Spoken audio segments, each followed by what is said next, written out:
Good evening, good morning, ladies and gentlemen, boys and girls. Welcome to Emergency Management Associates, coming to you from the Area Command, 392 miles west of Kitty Hawk Beach, North Carolina. We want to welcome everybody who's joined us here on the program this evening. I am just waiting to see our program show up here on our monitors so we can begin this program. I would ask any of you that are already here to please evaluate our audio and video here and let us know how we're doing. Give us a 5x5. Tammy, welcome here to the program. Thank you for being here. Demon Catman, thank you for being here. Demon Catman says 5x5. That's awesome. That's awesome. Thank you so much, guys. We love and appreciate you so much. I want to get this program going. I'm first going to talk about earthquakes around the world. Then we're going to get into earthquakes on the East Coast and then on the New Madrid Fault. Let's start over here in the world, around the world here. Okay? That's where we're going to get, around the world. Let me back this up just a little bit here. Okay? Just a few minutes ago, we had no earthquakes in South America. This earthquake just happened. How about that? An earthquake just happened here, over here, just off the coast of Ecuador. Okay? How about that? A great thing, huh? Oh, yeah. I'm kind of messing around here. Folks, we don't usually see these earthquakes like this. USGS never shows all the earthquakes. We know that. We definitely know that. But here we have an event here where we have an earthquake. Okay? Folks, this is a 4.5 earthquake just south of Ecuador in Peru. Okay, this is a 4.5 earthquake, 74 kilometers northwest of Talara, Peru. Talara, Peru.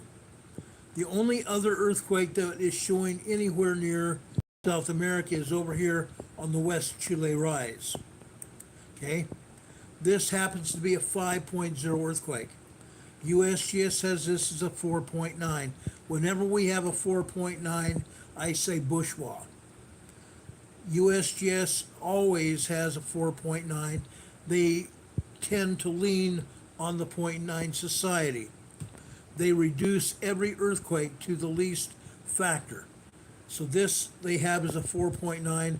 I'm going to call this at least a 5.0. Now, there's a reason for it. Okay, I'm going to take you to the back seismologist study page. It says 4.9 West Chile Rise here. Over on the bottom left-hand corner here, let's go to origin here. Once I click on origin, we see a lot of information, don't we? Magnitude 4.9, we have a depth of 10.0 kilometers deep, 6.2 miles deep. We come over here to the right-hand side where it says magnitudes. Okay? Naturally, what do we have here? It says 4.9, no station details at all. No station details contributed. 13 stations it says, but there are no station details. However, look at this. This is a 4.8. 4.8 magnitude. They said it was a 4.9. However, just like the earthquakes that I've talked about during the last few weeks, they show a lesser magnitude earthquake. And they show 44 stations. 44 stations with details. So I click on station details. Then I proceed to scroll over to the right, and I look for magnitudes now. Allegedly, there are 44 stations reporting. I will bet it's over 60. You see 4.63, 4.74, 4.53, 5.35. You have another 4.35 and another 5.21. You see all these other 4.8s, 4.4, 4.5s, 5.36, 5.04, 5.07, 5.6, 5.2, then another 4.79, another 5.0, and then we see a few other 4s here, upper range 4s, then another 5.43. We scroll down here, we see another 5.49. Okay, then we see another 3 or 4, actually 3, 4 upper range 4s. Then another 5.01, 4.85, 5.13, and down here 5.59, 5.04. Okay, then you see another few 4s here, then a 5.26. Folks, there are 45 sensors here showing this earthquake. I will bet you that it's at least a 5.2. Given everything I've shown you, I will bet it's a 5.2. Now, I'm not going to take the time right now to delineate exactly how strong this earthquake is. I just wanted to show you what I go through to find out the information for you. Okay? Now, I want to go over here to the Western Pacific. Okay? Yes, we have earthquakes in the Central Pacific. Tonga and the Loyalty Islands over here. However, we have 2 large earthquakes here. The Philippines here. Let's scroll into this. I want to show you what these earthquakes are. Okay? Just north of Mindanao, Philippines. See this large island here in the southern Philippines? This is the largest island in the Philippines called Mindanao, Philippines. We go just north here. We have a 5.1 earthquake here. A 5.1 earthquake 8 kilometers east of Hernani, Philippines. Hernani, Philippines. Hernani, Philippines. A large 5.1 earthquake. Okay, let's zoom in here. Let's see what we have here. This is off the east coast of this island here. Look at that. Now, this is in the water. For the most part, most of the seismic energy has been absorbed by the Pacific Ocean. It's fairly close to land. Okay, 8 kilometers off the coast. Anybody living near the coast here may have felt parts of this quake. Okay? They may have felt a 4.5, 4.8 quake, but the majority of this seismic energy was absorbed by the ocean. Demon Catman is saying Polly has information on a tornado. I also see that. She says, Ron, Portage, Mississippi just had a bad tornado. Casualties in a 2 or 3 story FedEx building, Southwest Michigan. So this was in Michigan, not Mississippi. Portage, Michigan. Polly, do we have any specifics on how strong that tornado was? An F1, an F2, an F3? Casualties in a 2 or 3 story FedEx building. That doesn't sound good at all. Okay? Polly, if you find any more information out, please pass it on to us. We'll put it out. Okay? This is important information. We definitely want everybody to know what's going on. Thank you for that detailed information so far, Polly. We appreciate it so very much. Anyway, this is over on the island north of Mindanao, Philippines. Okay? However, we also have more information here. Down here south of Mindanao, Philippines, we have another 5.1 earthquake. This is 33 kilometers south-southwest of Maan, M-A-A-N, Philippines. Okay? A 5.1 earthquake here. Folks, these are not the only earthquakes here. This is only what USBS wants us to know about. There are other earthquakes in this area. We're going to have other earthquake aftershocks as well, and of course, they're not going to tell us about it. Sad. Willie Diggs says chemtrails flying overhead in Massachusetts. Not surprising at all there either. It's sad. Sweet Polly is saying she'll get her sister Tracy with more details. She'll call her now. Thank you, Polly. We appreciate that. Those are the two large earthquakes here in the Pacific. Okay? USBS is not showing anything. Hardly anything. Over here in India, northeastern India, here we have a 4.3 earthquake, east-southeast of Wangjing, India. Unreal. Unreal. They're not showing anything here. They're literally not showing anything, as if they should be showing it. Okay? Not showing anything here. Look at that. China, Russia, India, Iran, Iraq, Yemen, Saudi Arabia, Syria, Turkey, nothing. We know that's a fallacy because right here where you see my cursor here is the area where last January, a year ago January, we had a 9.0, 10.0 earthquake hit this area.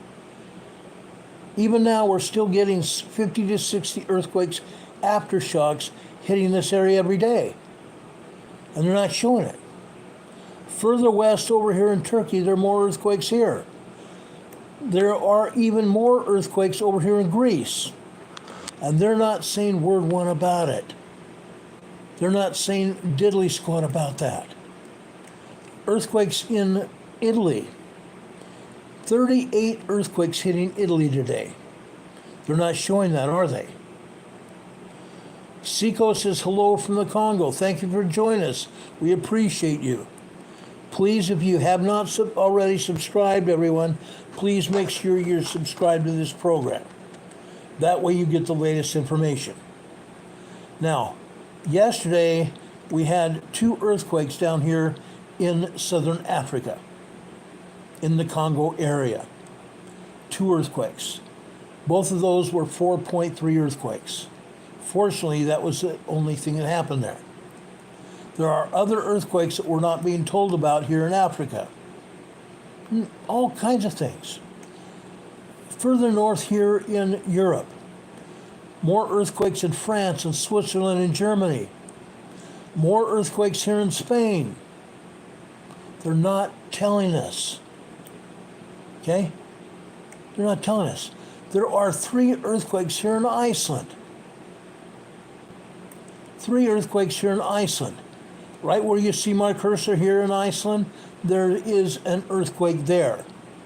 This is a 3.1 earthquake. This is at a volcano. This is at a volcano. There is another earthquake here in the south area near this lake. This lake is also a volcano. We've been having earthquakes here quite a bit. We also have another earthquake down here in the Reykjanes Peninsula, just north of Greenavik over here. Just north of Greenavik where you see my cursor here. Earthquakes here. Why are we talking about it? Over here in Greenavik, guys, we've had a crater here, right where you see my cursor here. We have a crater that 2 months ago was a great big 3.5 kilometer fissure. That fissure shrunk to 3 craters that were spewing lava. Now we only have 1 crater still spewing lava. Huge lava field down here. This crater that's still spewing lava has gotten lava down here underneath the lava field. There is hot molten lava that got underneath the lava field here, and it's made its way just north of Greenvik here. There is a great big huge earthen wall here. A great big huge earthen wall that stopped the lava from coming in here. At one point last week, a small amount of lava breached the wall, made it through the wall. The wall is some 80 feet high. 80 feet high. The wall goes all the way down here to the south, where you see my cursor here, and it goes all the way up here to the north, around the other side of Greenvik and over here. Huge earthen wall protecting Greenvik. But there's more. Of course there's more. Folks, we have a electrical grid over here. This is a geothermal facility. Just like the geothermal facilities we've seen over in the Imperial Valley, south of the Salton Sea. Just like the geysers. Just like the geothermal facility over in Koza Volcanic Field. Just like the facility over north of Reno. This is the Svartsengi power plant. A geothermal facility where they have drilled into the upper magma chambers of this volcano to obtain steam to generate electricity here, powering the turbines to generate electricity for the island of Iceland. Over here, this, folks, is a resort area. Okay? It's called the Blue Lagoon Spa. This area is closed to the public. Why? Because this volcano over here has been spewing lava out of it. And because of the wind changes, the wind blows the sulfur dioxide gases and carbon dioxide gases over here in the Svartsengi area near the Blue Lagoon. And as a result, they've had to monitor the air quality here at the Svartsengi power plant and the Blue Lagoon. And because of the bad air quality, because of the sulfur dioxide, which can overcome people, as well as the carbon dioxide, they will not be opening up the Blue Lagoon Spa anytime soon. Occasionally, they have to evacuate the Svartsengi power plant. Now, underneath the Svartsengi power plant, there is a huge underground reservoir, a huge underground magma reservoir, and the magma is increasing there. How can they tell? Because they have GPS meters there. The GPS meters are recording the uplift from the magma reservoir underneath the power plant. They thought it was full, but apparently the magma reservoir is expanding. That could be bad. Because if the magma reservoir expands to a certain extent, it could undermine this power plant and there could actually be a volcanic eruption here, which would put the power plant out of operation. This power plant provides approximately 85% of all electricity and hot water to the entire island of Iceland. There is one other power plant just east of Reykjavik. I'm going to try to show you that power plant right up here. Okay? This is Reykjavik. There is a power plant, I believe it's right over here.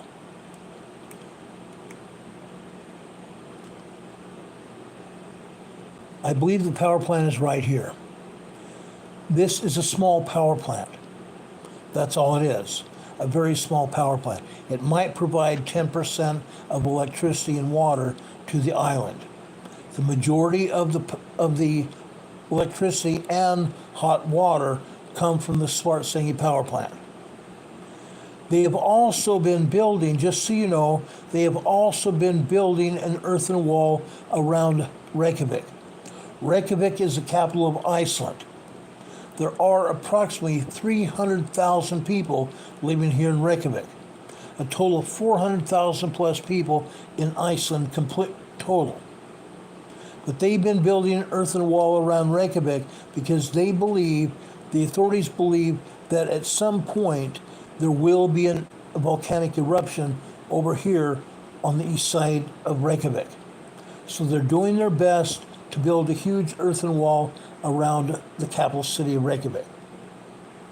That's what they're doing now. They have been very successful in doing this. They've been very successful in doing it. They have protected the Svartsengi power plant. They've protected the Blue Lagoon Spa also from having any lava inside the spa or the power plant. For the majority of the time, they've also been very successful in keeping lava out of Grindavik. They've only had one breach, and that was just last week. Demon Catman says Tracy with some information on the tornado damage. Tracy says, hi Ron, we won't know what the EF rating is for a day or so, but a lot of damage in Kalamazoo, Michigan, County Portage area, FedEx building damaged, mass casualties are stated by media. That's not good. Mass casualties. Folks, unfortunately, I'm a mass casualty expert, a subject expert. I have been called in times past over to Joplin, Missouri when the tornado hit there a lot of years ago. I was called there. I was called to an earthquake in Los Angeles.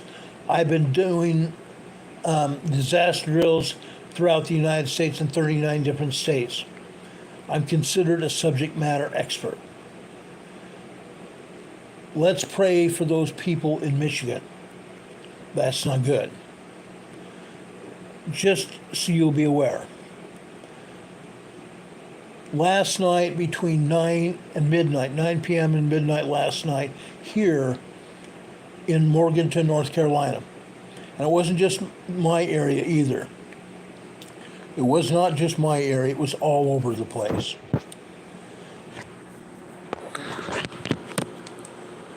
We had a very bad thunderstorm. There were no tornadoes with last night's thunderstorm. However, we had lightning overhead. We had lightning bolts, heavy rain, and some hail. The thunder was unnerving, shaking our house, shaking the windows of our building. Incredible. We had no damage where I live.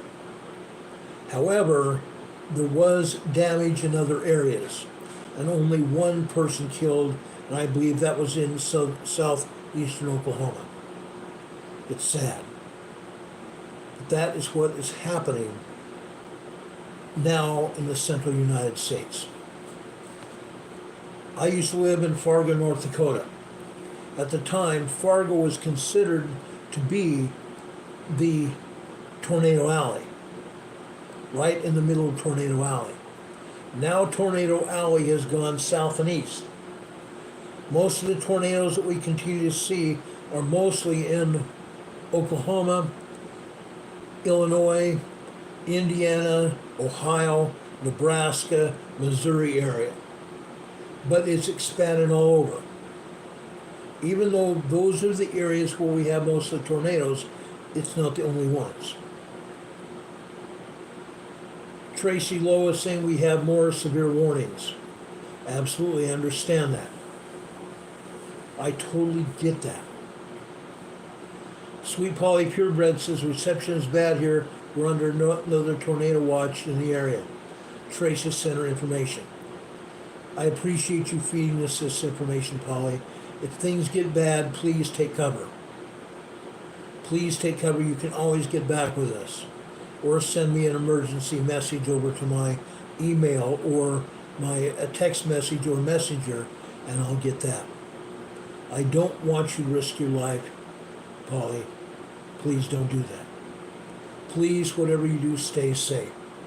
If you are in a warning area, and I'll repeat this again, if you are in a warning area where there is a tornado sighted or a tornado on the ground, please go to your safe place. Go to a shelter if possible. Go to your safe place in the inner part of your home. Stay away from outer walls. Stay away from windows. You can take a big mattress off your bed, pull it into the hallway area, and you can cover yourself with a mattress and your children as well. Keep your children and your pets with you. Stay away from all kinds of glass and windows. If you're outside, do not get underneath a bridge. Absolutely at no point should you ever get underneath a bridge. It's not a good place. Polly says we have a tornado warning there.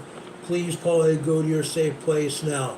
I'm hoping you all have an AM, FM weather radio. We've talked about this many times. I hope you have a weather radio. Polly says a basement. That's a good place. Go to a corner of a basement away from windows if at all possible. Go there and keep pillows and blankets and things with you to pull over yourselves. Polly, good luck. Be safe down there. You can stay here on the air with us if you want and still have service in your basement. Don't risk your life. Please don't do that. Polly says they have a no weather radio. That's awesome.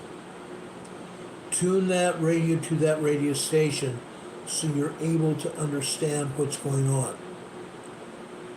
Either the National Weather Service or your local authorities there where you live will give you the latest information in your area. God bless you, Polly. God bless everyone in that warning area. It's not good. These tornado warnings are going to continue through tonight, tomorrow, and Thursday before they're over. They may go into Friday. But I doubt it. Cooler weather is coming in. Here in North Carolina, we have the possibility of very severe weather through at least Saturday morning. Then it's going to have a cool down, and we're going to have less severe weather through the weekend and a cool down. That's throughout this whole area on the East Coast. I hope that stays that way. Do any of you have any questions of me about any of the earthquakes that have hit anywhere in the United States or around the world today? I can take some questions and answer your questions to as much as I possibly can.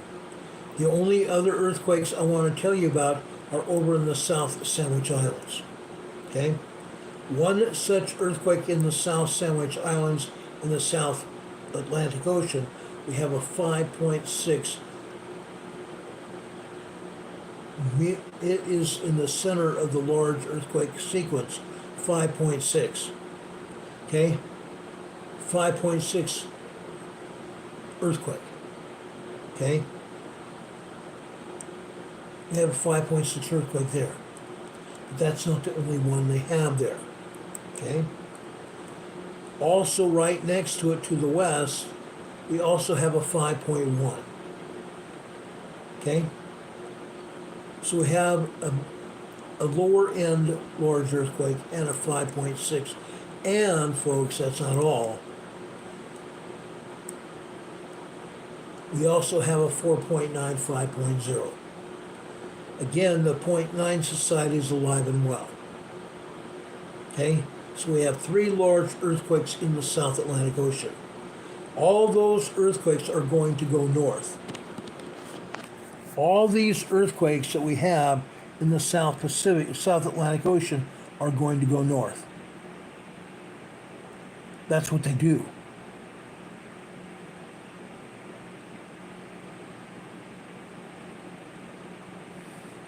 Just a second, I'm adjusting this map really quick.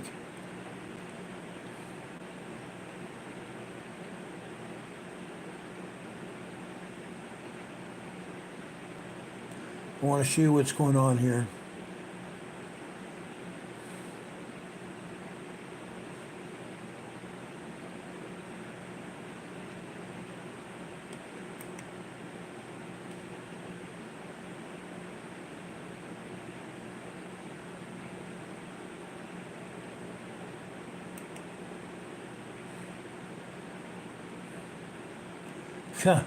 It's not even going to let me show you this. This is stupid.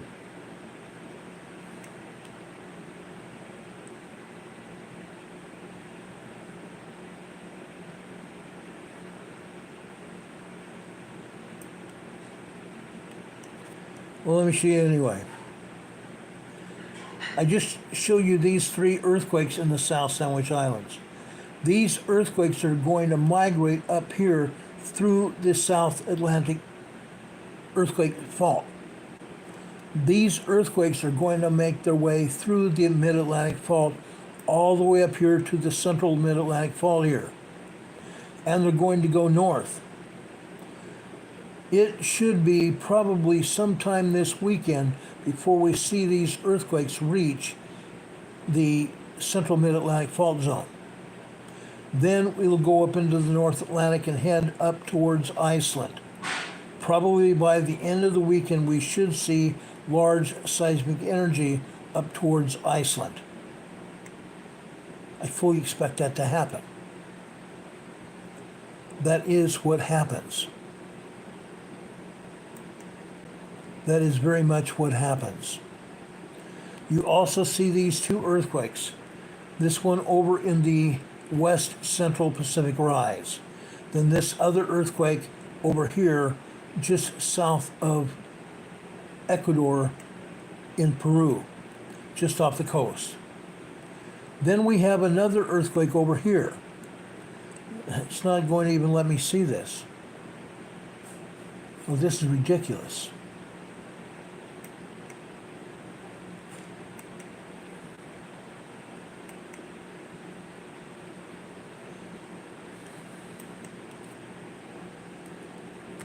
Just a second.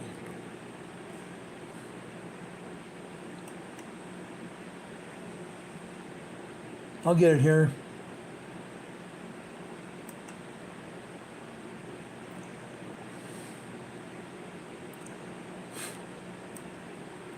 Okay, let me adjust this so you see the satellite view. I also want to bring this down so you see all magnitudes around the world. 0.0 and greater earthquakes. I'm going to bring down the satellite here, and I'm going to show you U.S. earthquake faults. Perfect. That's what we want to show you here.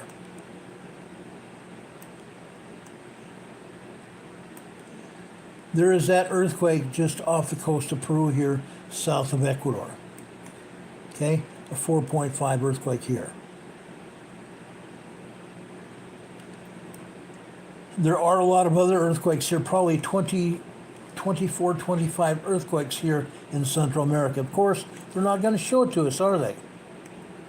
Over here in southern Mexico, this is a 4.5 earthquake near San Lucas, Mexico.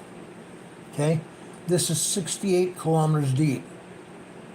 Still a fairly shallow earthquake. Over here in Puerto Rico, I want to show you this. This is important. Okay? Over here in southwestern Puerto Rico, okay, this is a 3.0 earthquake near Maria Antonia, Puerto Rico. This earthquake and this earthquake here at 2.8 near Guanica, Puerto Rico. Southeast of Guanica, Puerto Rico.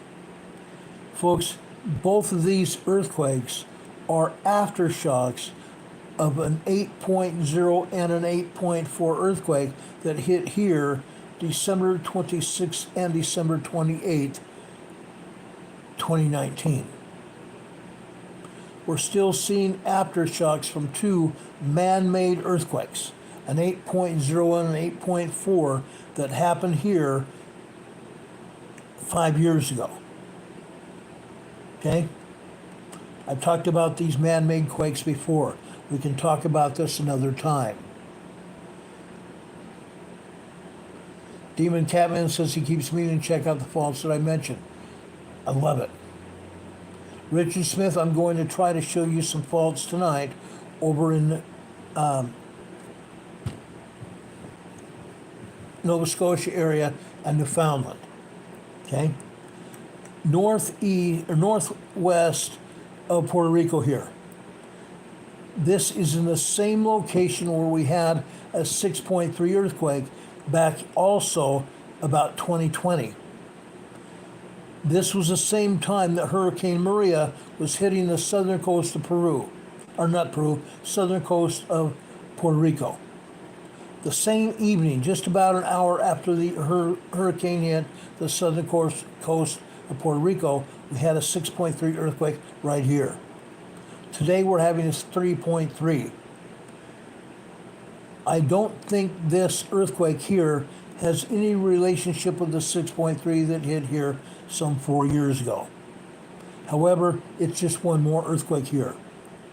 One more earthquake that comes from this fault zone right here. Okay? This fault zone, I'm going to shrink this map down here. This fault zone comes out of Guatemala here. It goes out into the Caribbean here. It also heads north here, just south of the Cayman Islands. This is the Cayman Ridge. The Cayman Ridge here. These are the Cayman Islands here. This fault zone, the Cayman Ridge, continues eastbound south of the Cayman Islands here, and it continues east north of Jamaica here, and it skirts the coast of Cuba right here.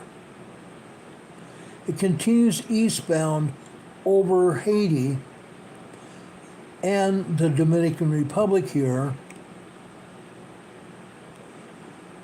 and continues north of Puerto Rico here, and it continues east around the U.S. and British Virgin Islands here, and then it heads south here. It heads south here, east of the Leeward Islands.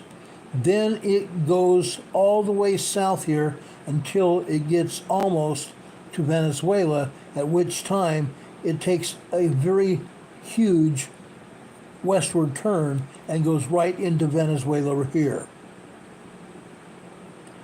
The Cayman Ridge.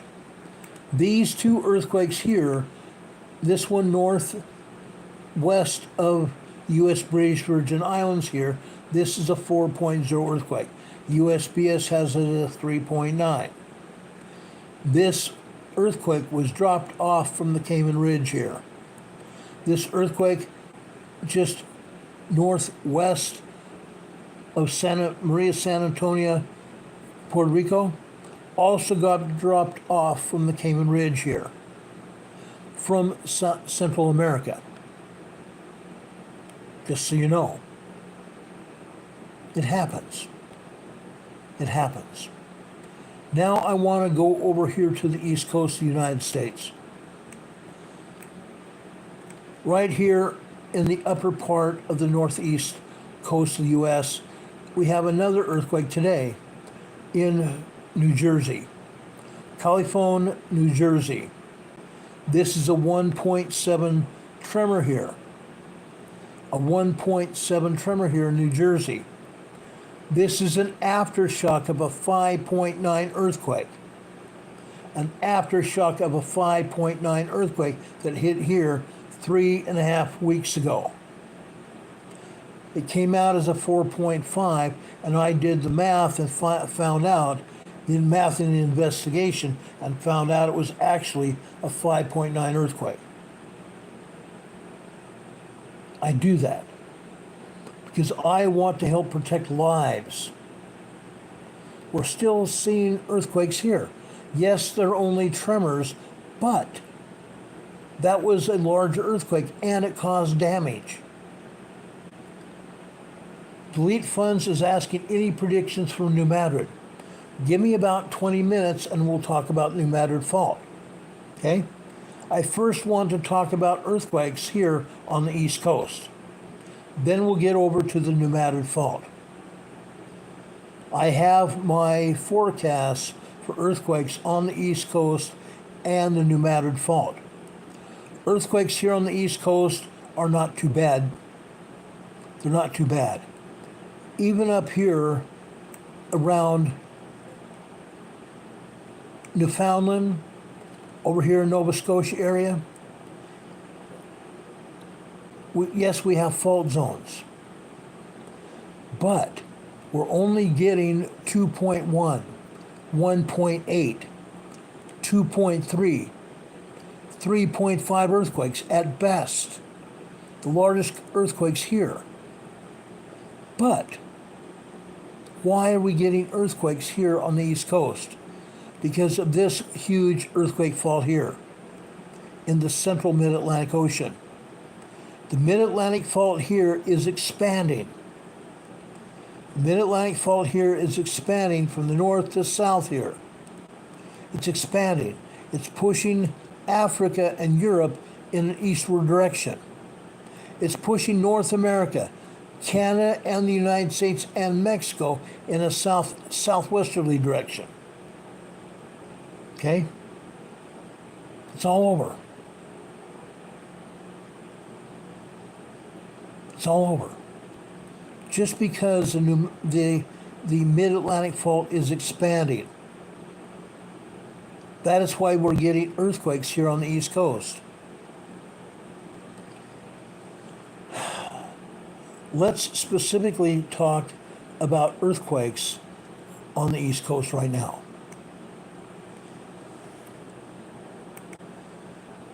I spent the greater part of today pulling seismic information so you'll have it. I want to start now over in Virginia.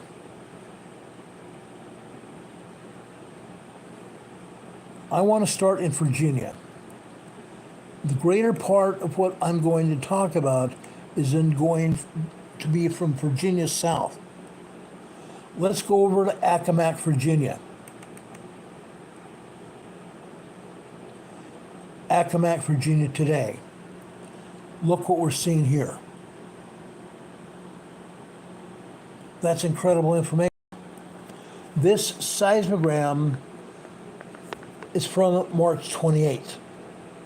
We do not have current information from Accomack, Virginia. This is March 28th. But this is pretty much what we've been seeing from Accomack, Virginia for quite some time. For months, even 6 months. Okay? What we're seeing here and what you can basically hang your hat on is the seismic energy that you see at the bottom of this seismogram. Okay? What we're seeing is anywhere from 1.5, 1.7 tremors all the way up to 2.0 earthquakes. You can see what's going on. Top to bottom, side to side here. Even though this was March 28th, this has been ongoing for a long time now. Okay? There is no current seismogram for Accomack, Virginia. Nothing current. Then over here this afternoon. Look at that. It continued, didn't it? Still anywhere from 1.5 tremors on up to 2.0 earthquakes. Literally all day long. Again, this is March 28th into March 29th. Just 8 days ago, actually more than that, a month and 8 days ago. This is ongoing. Now, even though it was over a month ago, I felt like I needed to show it to you because it's still happening. It's still very much happening. Let's go over to Mineral, Virginia.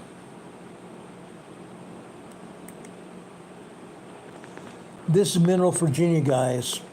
Why am I showing you this? Let's move over here to this morning. Okay? Just after 1:31 a.m. this morning, we had a 2.0 earthquake here. A 2.0 earthquake right here. Out to the right, we also have a secondary quake. That shows, this secondary quake shows that what we're seeing here is at least a 2.0 earthquake, a minor earthquake. Then, just after 6:30 a.m. this morning, we had another one.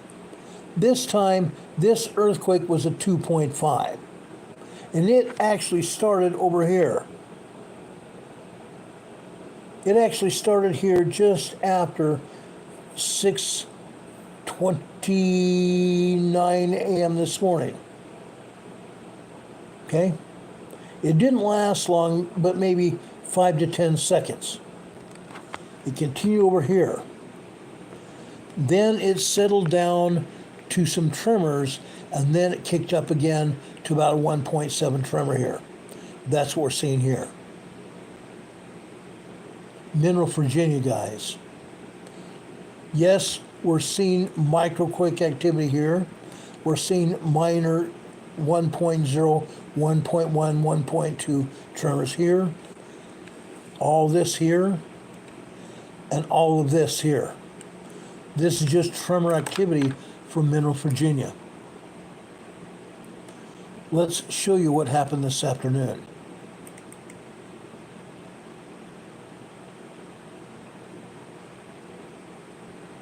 Look at this.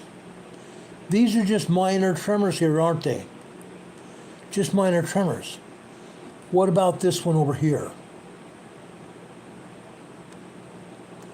1:44 p.m., or excuse me, not 1:44, 3:44 p.m. this afternoon, right here. Folks, this is a 2.8, 2.9 earthquake right here. 2.8, 2.9 earthquake here. Minor earthquake bordering on a small 3.0. Came out of nowhere because all we've been having here in Mineral, Virginia are tremors. All of a sudden we have this earthquake here. Why? Because the mid-Atlantic fault is pushing the North American continent, North American plate, in a south-southwesterly direction. I've been showing you this in the past. This way you understand and see what's going on. This will never be shown on the USGS maps because they don't want you to see this. We have to go find the seismograms to prove it because the USGS doesn't want us to see it. Let's go over to Corbin, Virginia here. This is Corbin, Virginia. All you're seeing here are tremors, microquakes up to the top here. The top of this seismogram is midnight last night, early this morning. Microquakes and minor tremors here, and down here after 5:15 this morning. Tremors. Tremors. And then down here, just about 11:44 a.m., 11:43, 11:44 a.m. this morning. All of a sudden down here, we have a 2.2, 2.3 earthquake. We have the tremors before it and the aftershocks here, the secondary wave. Okay? This is Corbin, Virginia. Let's see Corbin, Virginia this afternoon. Look at that. We don't have any earthquakes at all this afternoon in Corbin, Virginia. Nothing at all. These are just minor tremors here, literally all day long. Okay? That's in Virginia. Let's go south to North Carolina. I want to show you what's going on in North Carolina. I want to take you up to the north coast of North Carolina, to a place called King, North Carolina. King, North Carolina is approximately 100 miles west of Kitty Hawk Beach, North Carolina. About 100 miles west. I am 392 miles west, just to give you an idea. King, North Carolina is a town of about 120, 30 people. A very small town. All we're having here is microquakes and tiny tremors. Microquakes and tiny tremors here in King, North Carolina. Let me show you this afternoon, because it doesn't matter much. There's almost no difference between this morning and this afternoon. Like I said, look at these minor tremors here. There have been times when we've had 2.5, 3.0, and even 3.5 earthquakes here in King, North Carolina. We've had it. I've been here and shown it to you. Let's go over to Roper, North Carolina. Here in Roper, North Carolina, we've had nothing but tremors. This is this afternoon. This afternoon.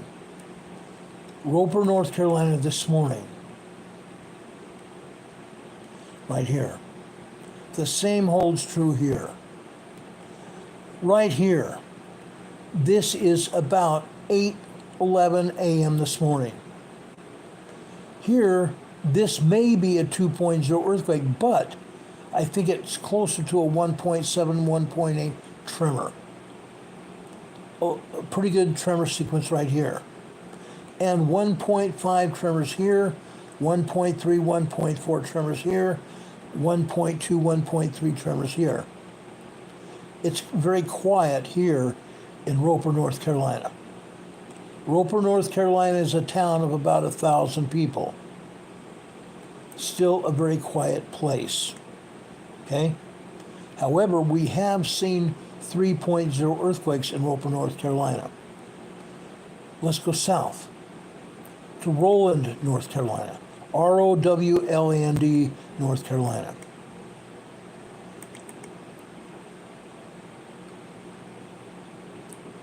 Look at this.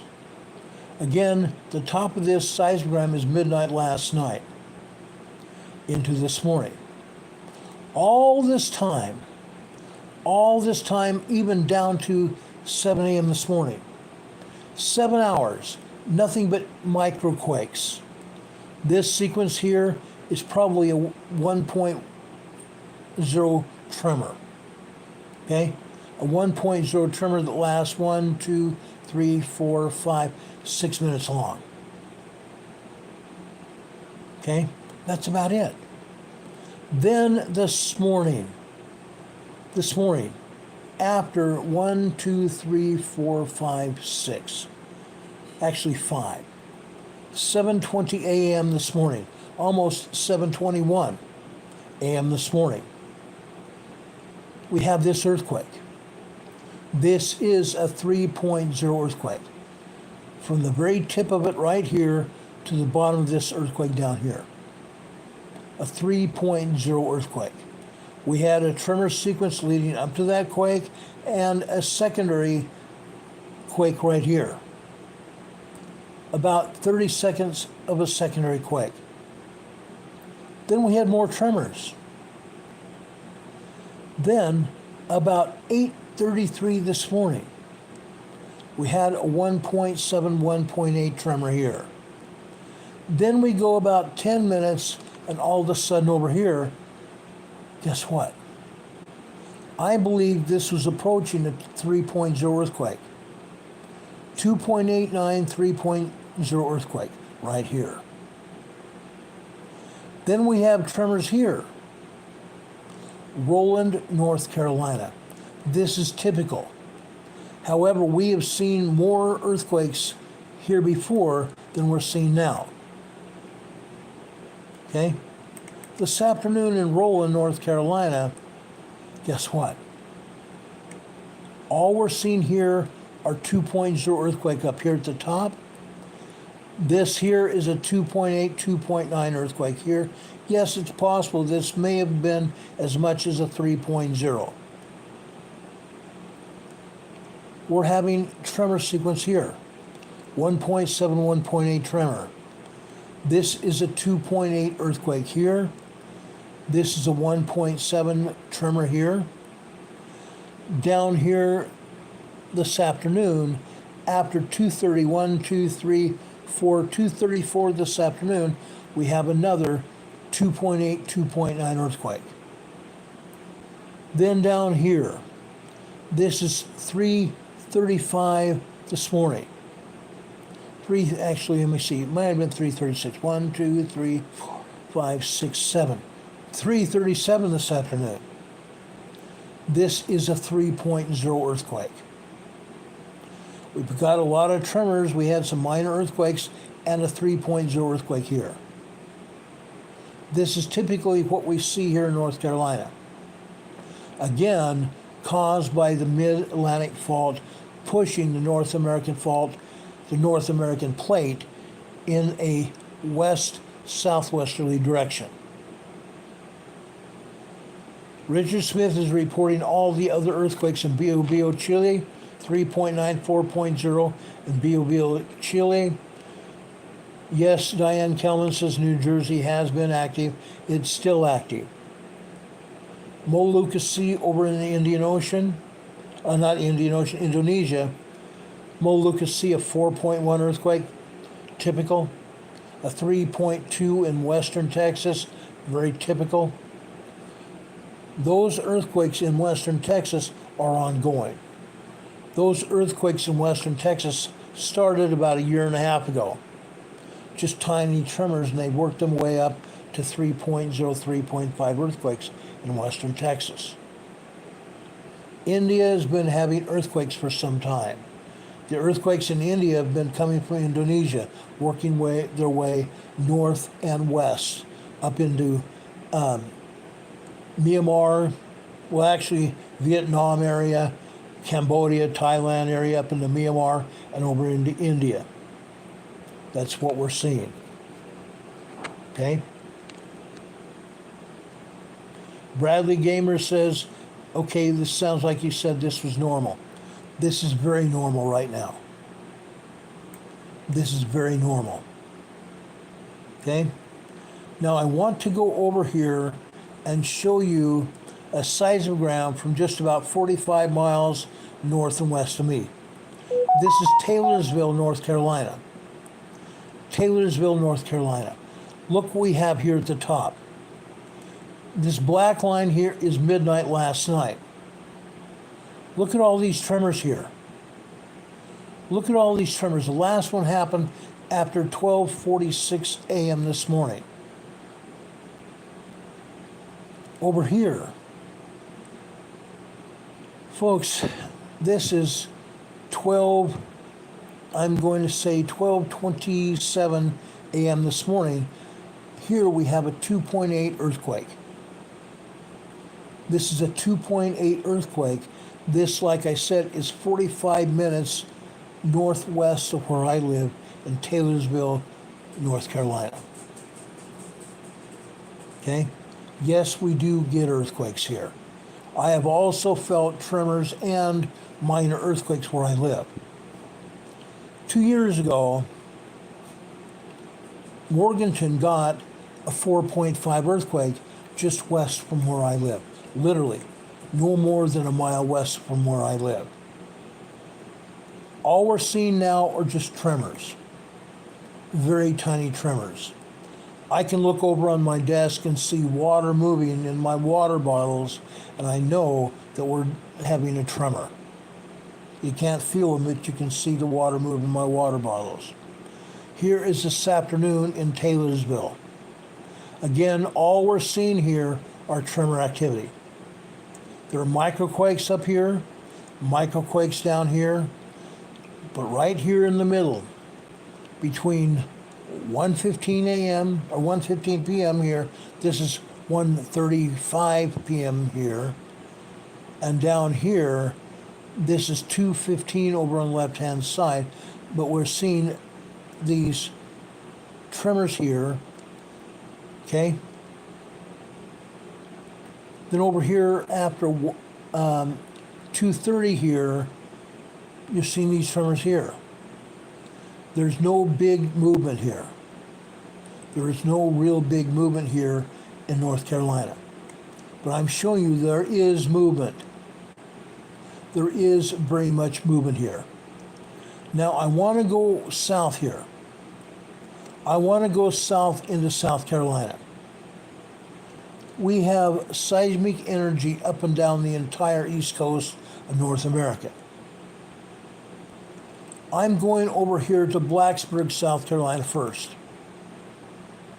Blacksburg, South Carolina is a volcano. Kings Mountain volcano. Up at the top, we're seeing tremor activity. All this tremor activity here. Down here, it gets to be 10 a.m. After 10 a.m., 10:02 a.m., when we see our first 3.0 earthquake right here, where you see my cursor. This is a 3.0 earthquake here at Blacksburg, South Carolina. You see tremors here all over, literally all over, and more tremors here this morning after that. But we had a 3.0 earthquake right here, just after 10:02 a.m. Blacksburg, South Carolina. Let's show you Blacksburg, South Carolina this afternoon.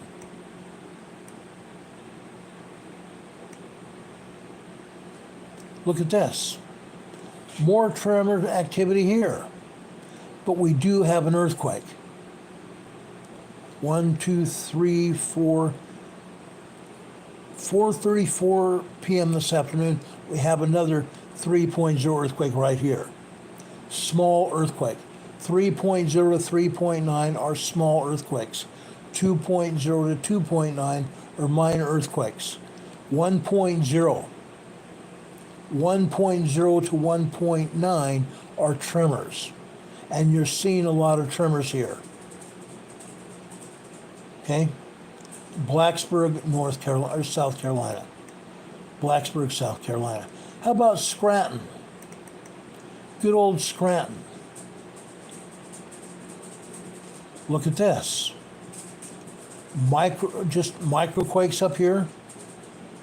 Then we get into larger tremors here. 1.0 tremors here.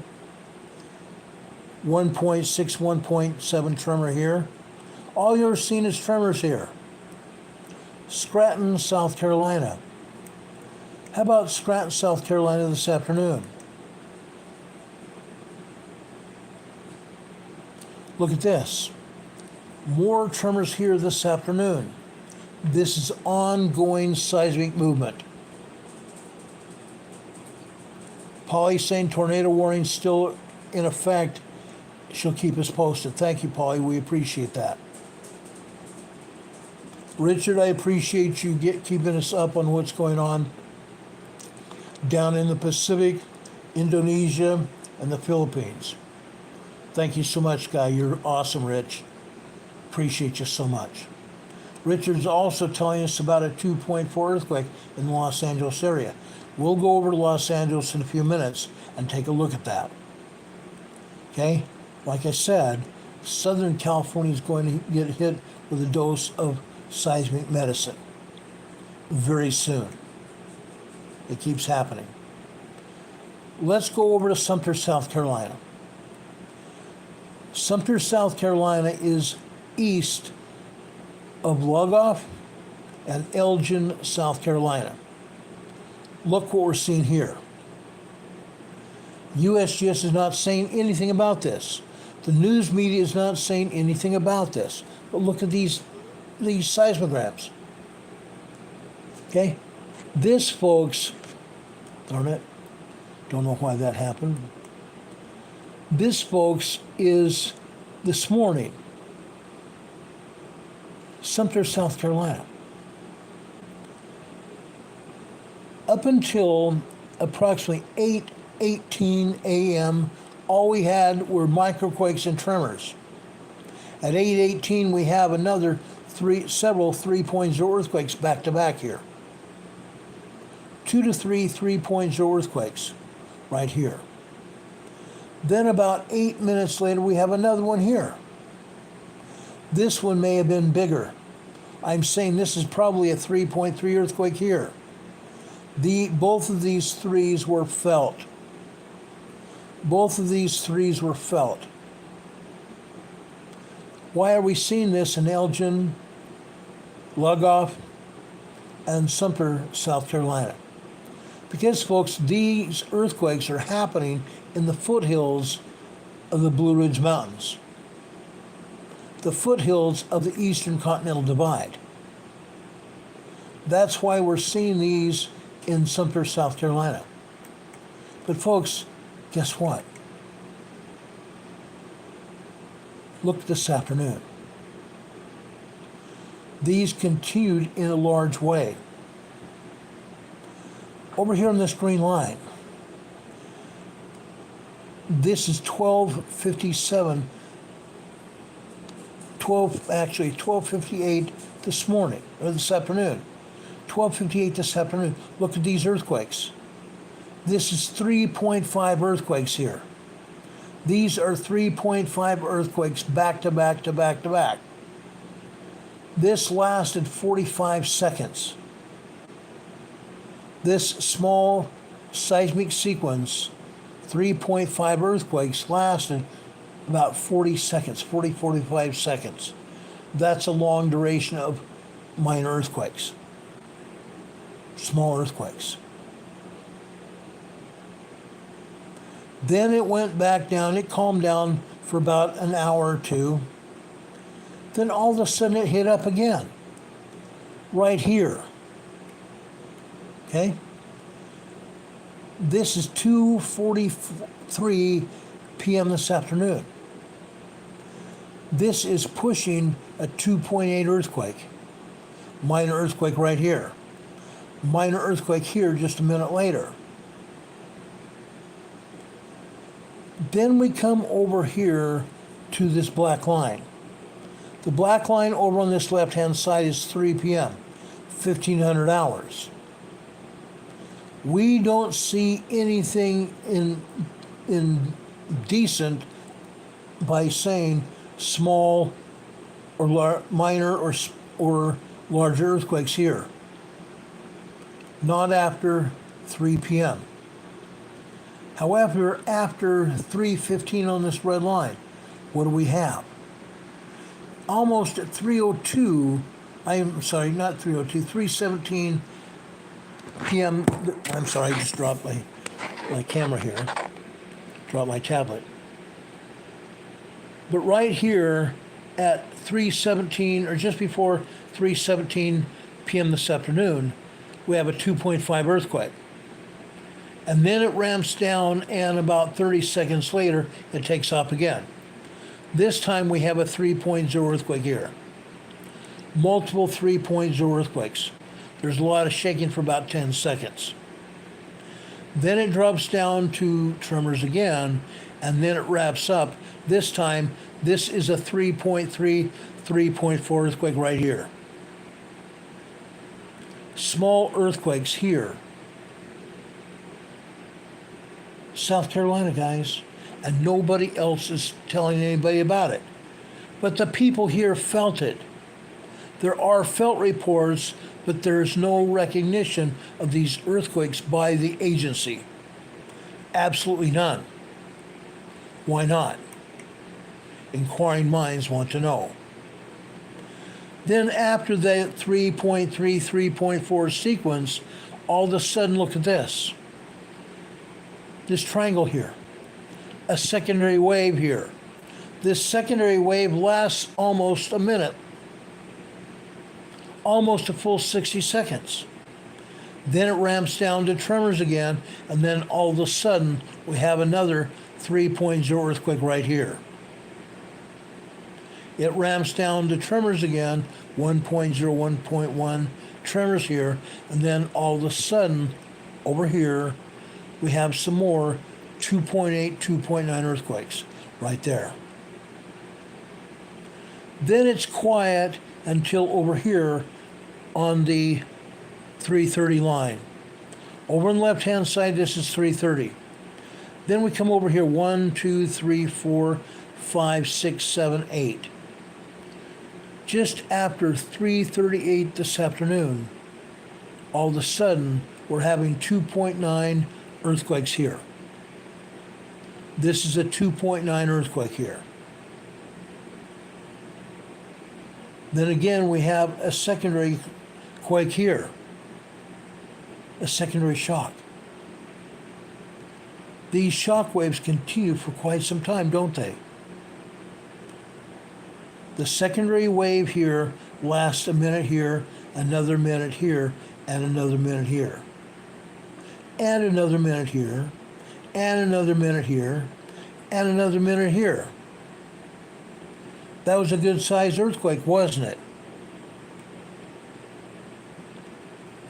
Elgin, Logoff, Sumter, South Carolina. We're having earthquakes because the mid-Atlantic fault is pushing the North American plate in a south-southwesterly direction. Sumter, South Carolina. It's happening. It's happening. Now, for those of you that are interested in the New Madrid fault, guess what? Let's talk about the New Madrid fault. Let's go over to Indiana, Lafayette, Indiana. This is the northern part of the New Madrid fault. Why are we getting this energy here?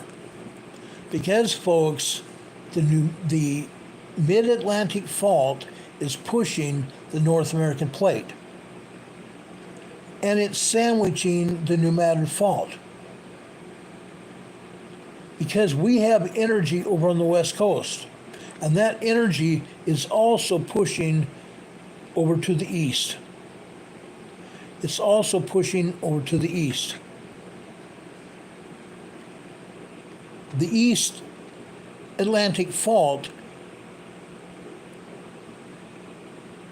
the Atlantic plate is pushing the North American plate. We're seeing it. We're seeing it every day. This is Georgia. Before I went to Indiana, I should have gone to Georgia. This is Georgia. Waverly Hall, Georgia. All that energy is going from the north to the south here on the North American plate. Waverly Hall, Georgia. This is this afternoon. Let's go over to Savannah, Georgia. Skidway Island, Savannah, Georgia. Look at this, guys. Up at the top of this seismogram, all we see here at the top are nothing but tremors here. Nothing but tremors. That does not change until after 7 a.m. After 7 a.m. here, all of a sudden the tremors ramp up. 1.3, 1.5. 2.0 earthquake right here. 2.0 earthquake right here. This is 4 minutes after, actually this is 6:49. 6:49 a.m. this morning. Our first 2.0, 2.3 earthquake right here. Then at 7 a.m., not a lot happens. All we're seeing is tremors. Then over here after 8 a.m., almost 8:02 a.m., guess what? Now we're seeing another 3.0 earthquake. The top of that earthquake sequence is right here and goes all the way down here. Our first 3.0 sequence here. This sequence lasts about 10 seconds, off and on for 10 seconds. Small earthquake here. My buddy Rob52 is here. Rob, I meant to call you today, and I got too busy with all these earthquakes here. Rob, I think I'll call you tomorrow morning once you get going tomorrow morning. This is incredible, guys. This is incredible. Savannah, Georgia is moving. Over here to the right. This, folks, is about 8:40. No, not 8:40. 8:21 a.m. this morning. This is another 3.0 earthquake. Look at the seismic energy before, the tremors leading up to it, and the tremors after it, a secondary wave again. This is a 3.0 earthquake here. We keep seeing tremors and minor earthquakes all throughout this morning. They continue to happen. Look at all this energy. Savannah, Georgia. How about this afternoon? Look what happens this afternoon. Over here on the far right, this is 12:14 p.m. this afternoon. Folks, what I believe we have here are 2.5 earthquakes here. These are just minor earthquakes over here on the right. However, then we drop down here to the 15-minute line. 12:15 this afternoon on the left. Then we come over here 1, 2, 3, 4 minutes later. 12:19 p.m. This is a 3.0 earthquake here. Notice the red line here pops up all the way to the top of the seismogram. And we can't see the bottom of it because the bottom of it is covered with color from subsequent earthquakes later. 3.0 earthquake here. Then over here at 12:47 p.m. this afternoon, we have a 3.3, 3.4 earthquake right here. And this seismic sequence lasts on and off for 45 seconds. 3.4, maybe even a 3.5 earthquake right here. And then again at 3:47 here on the green line. This is at least a 3.3 earthquake here on the green line. And we can see 2.5 earthquakes here. Okay, over on the left it's 1 p.m., 1300 hours. Over here, now we're at 1:12 p.m. this afternoon. You see these minor tremors and earthquakes all here. Down here at the bottom here, this bottom black line. This bottom black line over on the left-hand side is 5 p.m., 1700 hours here. Over here, 3 minutes later, 5:03 p.m., we have another 3.0 earthquake right here. This is Savannah, Georgia, guys. Savannah, Georgia this afternoon. Literally all day long we have seismic energy all day long. Lafayette, Indiana. This is the top of the New Madrid Fault, the northern end of the New Madrid Fault. We're seeing tremors here. This is this afternoon. I'm sorry, no, this is May 6th yesterday. This is May 6th yesterday afternoon. Tremor activity. It happens. It happens. It's ongoing. I don't have any seismograms to show you from Lafayette, Indiana today because it doesn't show anything today.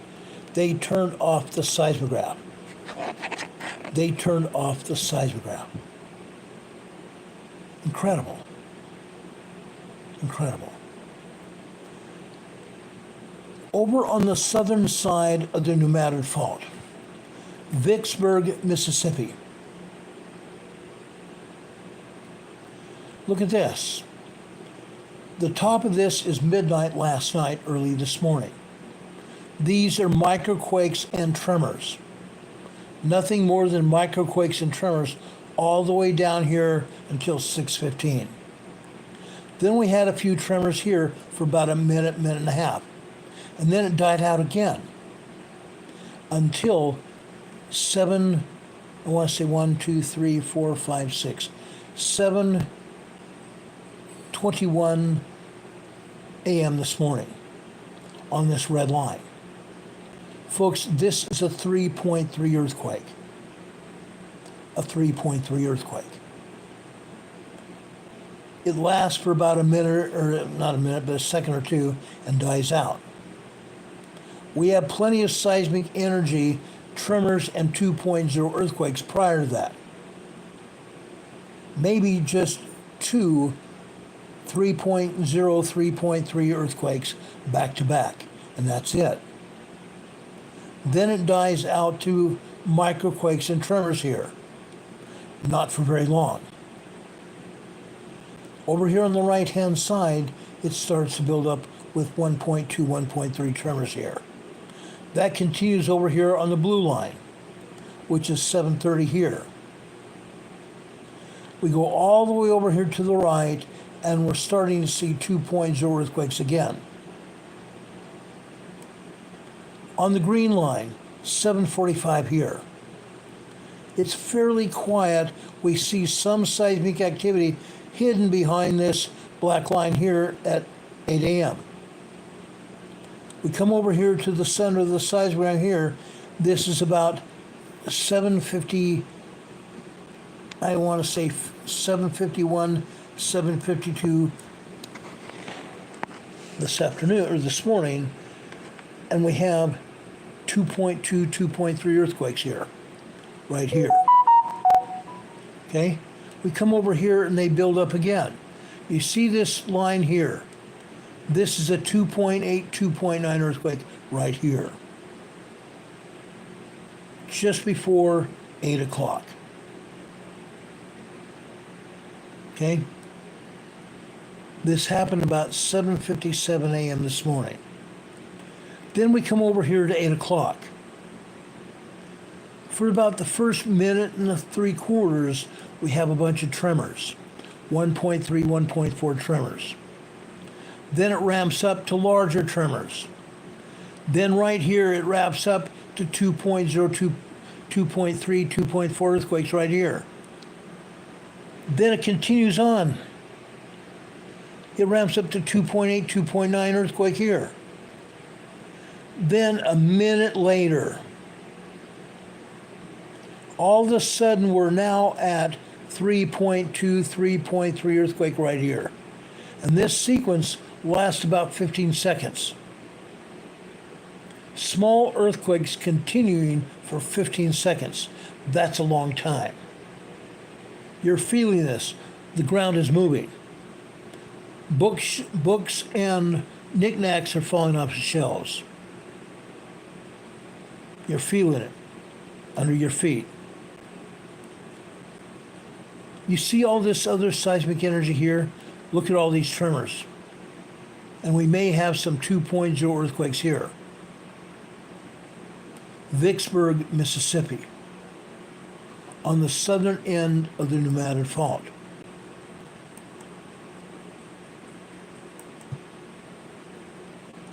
Fun.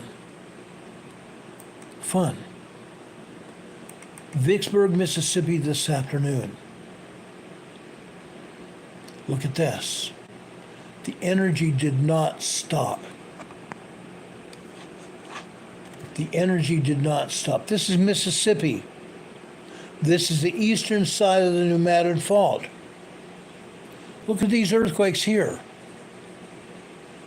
Okay? This is 1, 2, 3, 4, 5, 6, 7, 8, 12:08 p.m. right here. 12:08 p.m. And you can see the seismic energy continuing. This is about a 2.7, 2.8 earthquake here. Right here. 12:41, let's see, 45, 46, 47, 48. 12:48 p.m. this afternoon. This is a 3.2, 3.3 earthquake. 2 minutes later, we have another quake. This quake was probably a 2.8, 2.9 earthquake. You can see another 3.0 earthquake here after 2:16 this afternoon on this red line. The ground is moving in Mississippi, guys. The ground is moving in Mississippi. It's moving in a big way. It's moving in a big way. Let me go over now and show you what is going on the New Madrid Fault. Literally up and down the New Madrid Fault. I want to go over to Illinois first. I'm sorry, this is this afternoon, wanted this morning. Fairfield, Illinois this morning. All we had here was tremors all day long. Tremors here all day long except for this quake here. This may have been upwards of a 2.0 earthquake. If not, it's a 1.8, 1.9 tremor right here. This is 4 minutes after 9 a.m. It's the largest piece of seismic information here this morning. But folks, it's not over. Fairfield, Illinois this afternoon, look at this. Nothing but tremors. This is nothing but tremors on the north side of the New Madrid Fault. It's moving. It's all moving. New Harmony, Indiana. This is tremors. Tremor activity in New Harmony, Indiana. Also, the northern part of the New Madrid Fault. Let's go over to Evansville, Indiana.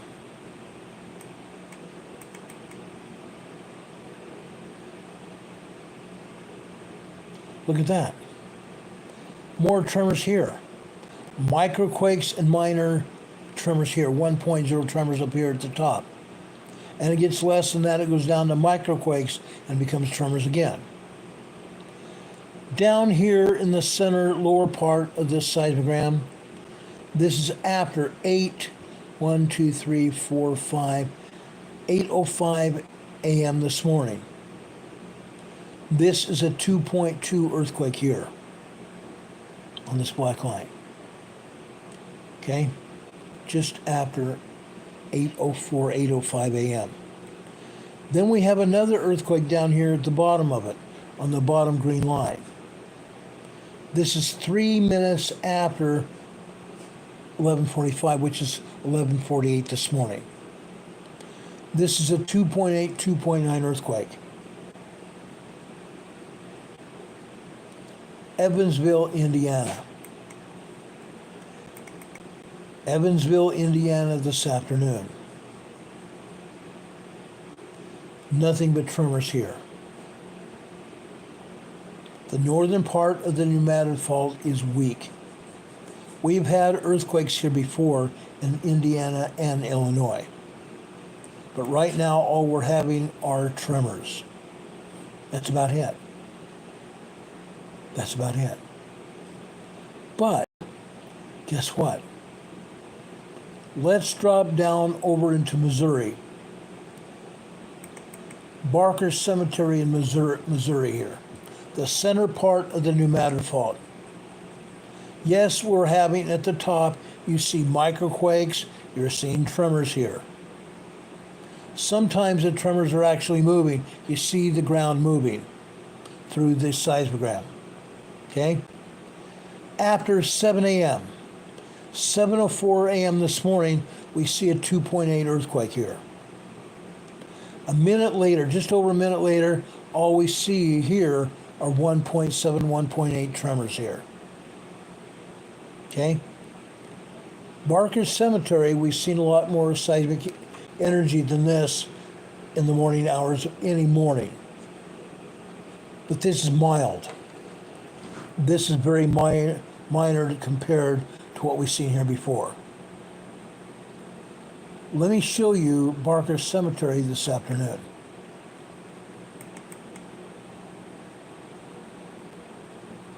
This is the center of the pneumatic fault. Look at this earthquake here. This earthquake happened 1, 2, 3, 4, 5, 6. This is actually 12:21 p.m. this afternoon. This is a 3.3, 3.4 earthquake here. 3.0 earthquake here. Okay? 12:21 p.m. here. Over here, this is 12:33 p.m. here. Actually, longer than that. 12:40 p.m. here. Here, this is another 3.0 earthquake. This is a 2.8, 2.9 earthquake here. This is also 3.0 earthquake here. See what I'm talking about? Barker Cemetery, we are having movement in the center of the pneumatic fault. Missouri. Missouri, guys. Let's go over to Guam, Missouri. I don't want to keep you here all night, but I want to show you what's going on. The center of the pneumatic fault. Guam, Missouri here. Look at these tremors and minor earthquake activity. Look at all these tremors here. Starting way over here to the left, just after 1:32 a.m. this morning, the tremors start to build. Here we have 2.0 earthquakes here. 2.0 earthquakes coming and going here. Then we have tremors out here. Look at this secondary wave here. 1, 2, 3, 4 minutes long. 4 minute long secondary wave here. Over here on this green line, we have another 2.5, 2.7 earthquake, preceded by tremors and after tremors activity here. You can see tremors and earthquake activity all throughout this seismogram. Again, Missouri is rocking. Missouri is rocking. This is Guam, Missouri this afternoon. Here we have a 3.0 earthquake sequence here. This lasts a minute and a half. This earthquake lasts a minute and a half. A 3.0 earthquake, small earthquake. Small earthquake. It appears to me that this seismic sequence was cut off at the top, and I believe it may have been cut off at the bottom. which means this earthquake that happened here on this black line after 1 p.m. here, guess what? It could have been a 3.5 earthquake. On the red line here after that, on the red line over on the left, this is 1:15 here. Over here, this is about 1:22 p.m. here. Okay? Again, I believe we're seeing close to 3.0 earthquake here. And this seismic sequence starts right here, where you see my cursor. It goes 2 minutes here. 2-minute earthquake. You see the tremors here? Single tremor sequences and long duration tremors. The pneumatic fault is alive and well, guys. The pneumatic fault is alive and well. Now, I pulled up Marston, Missouri, because earlier this past week, we had a 1.1, 1.3 tremors here. That's what we're seeing here again. Long duration tremors and microquakes here. Marston, Missouri. Last week we were having 1.7 tremors as well. Okay? Marston, Missouri right here again this afternoon. Okay? The center of the pneumatic fault. Now I want to take you over here to Penobscot Bayou. Penobscot Bayou is right on top of the pneumatic fault. Right next to the fault, literally. The Mississippi River. Look here. These are all tremors. These are all tremors here.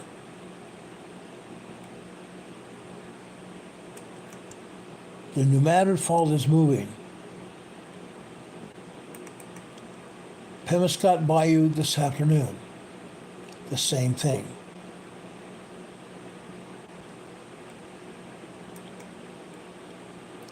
Portersville, Missouri. Look at this. Again, this is the center of the pneumatic fault. We're seeing earthquakes here. Sorry about that, guys. We're seeing earthquakes here. Dadgummit.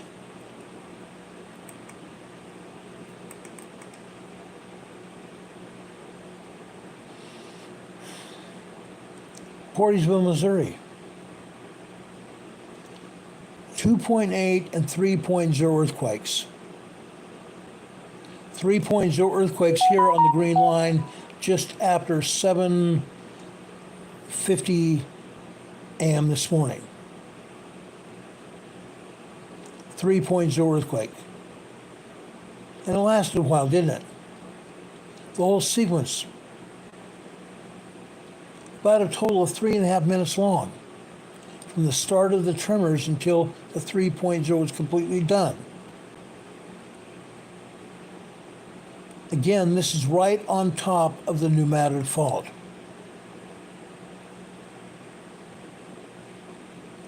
Let's go over to the east side. I want to go over to Hopper, Tennessee.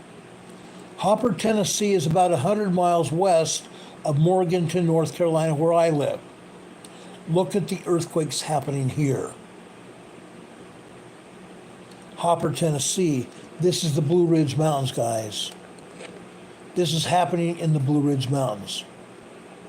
Look at the tremors and 3.0 earthquakes hitting here. Incredible. I've never seen this here in Hopper, Tennessee before. I drove through Hopper, Tennessee on my way here. It's a small mountainous community. S-curves all over the place. It was hard driving a great big huge truck like I was with all my belongings here just 2 years ago. Actually 3 years ago. This is 3 years ago. Look at these small earthquakes and minor earthquakes here.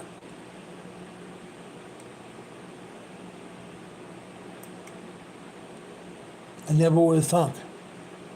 Never. Let me show you Hopper this afternoon. More earthquakes. More earthquakes. Up here at the top. The top line here over on the left-hand side is 12 noon.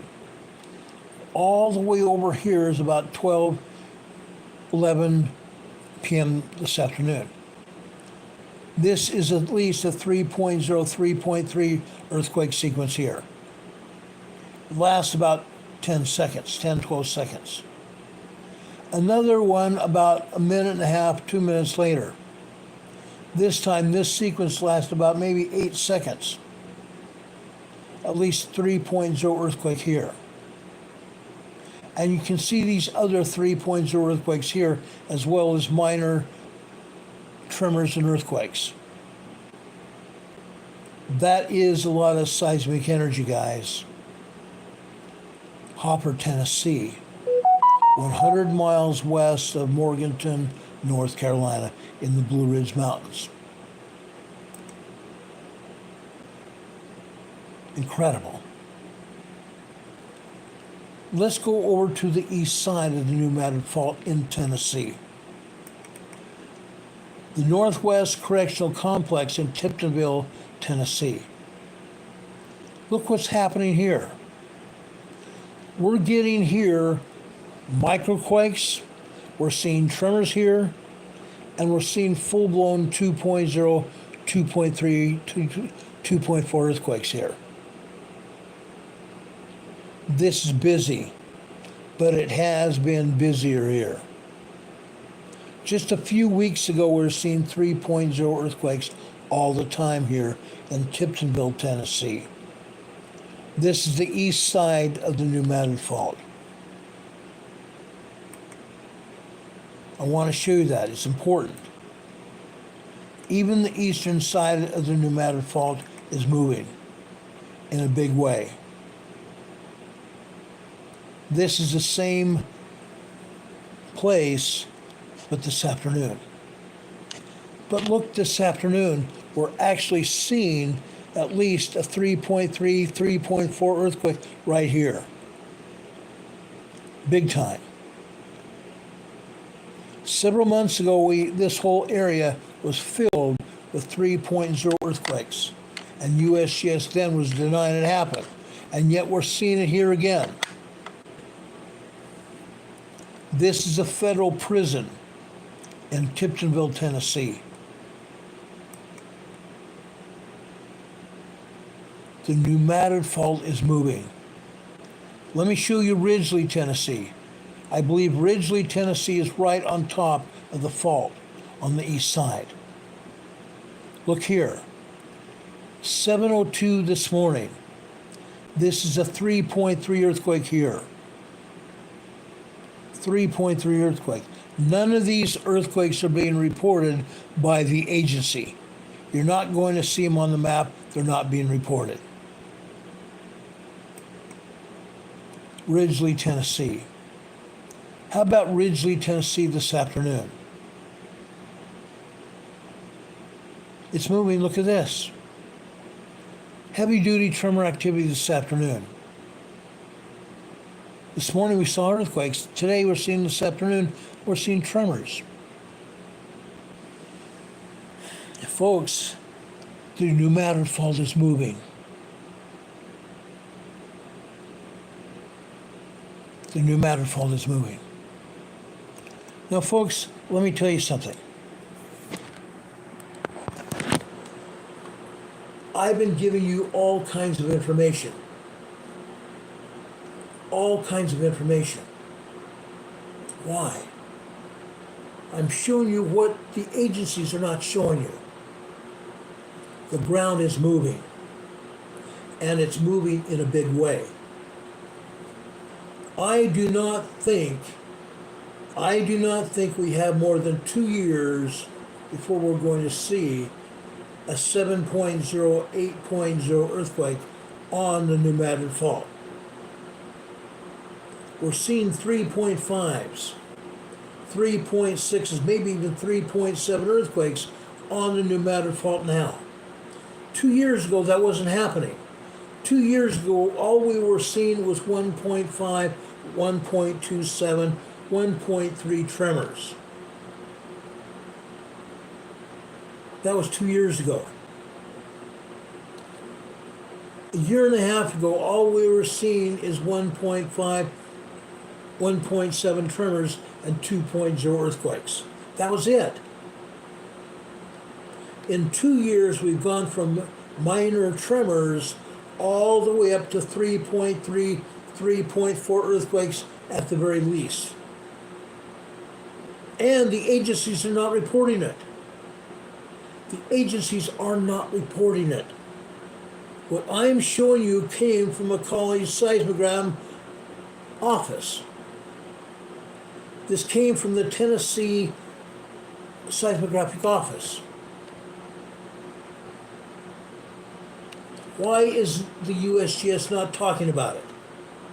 They don't want the millions, several million people that are living in Louisiana, Arkansas, Missouri to move.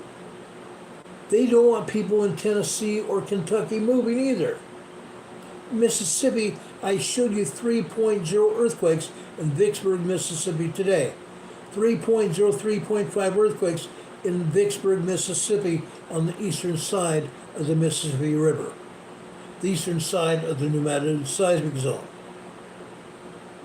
Folks, it's biggie. It's big time. It's now time to make some definite plans on what you're going to do. I know for a fact that we have quite a few Emergency Management Associate family members here, all over Missouri, in the Ozarks. I have a dear friend that's homesteaded over in the Ozarks. They have a good farm over there. Their 2 kids and their farm animals have lived there for quite some time. And in fact, the last time I heard, my friend's parents moved onto the farm with them, and they purchased a house on that property so their parents could live there. They're right on top of the New Madrid Fault, and they are feeling these earthquakes.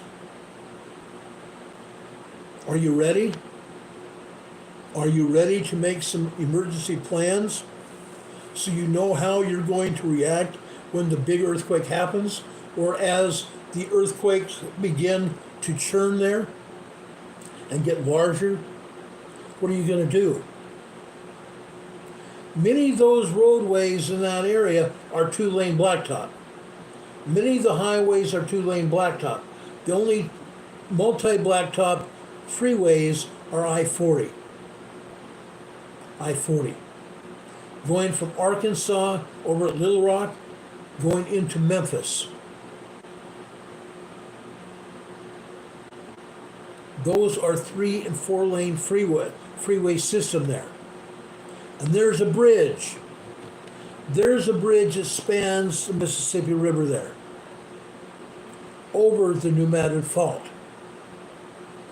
A year and a half ago, a canoeist that was going underneath that highway bridge spotted some cracks in the steel, and several lanes were shut down of the bridge.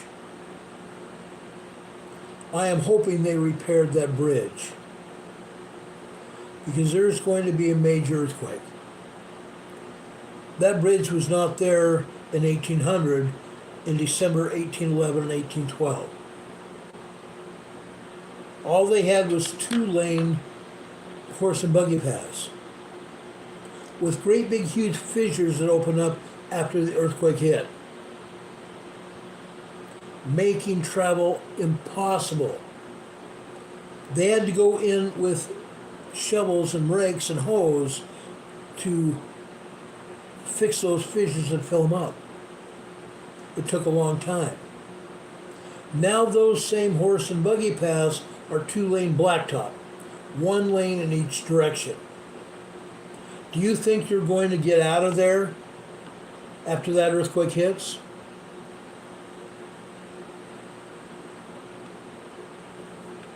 Do you think anything's going to move after that earthquake hits?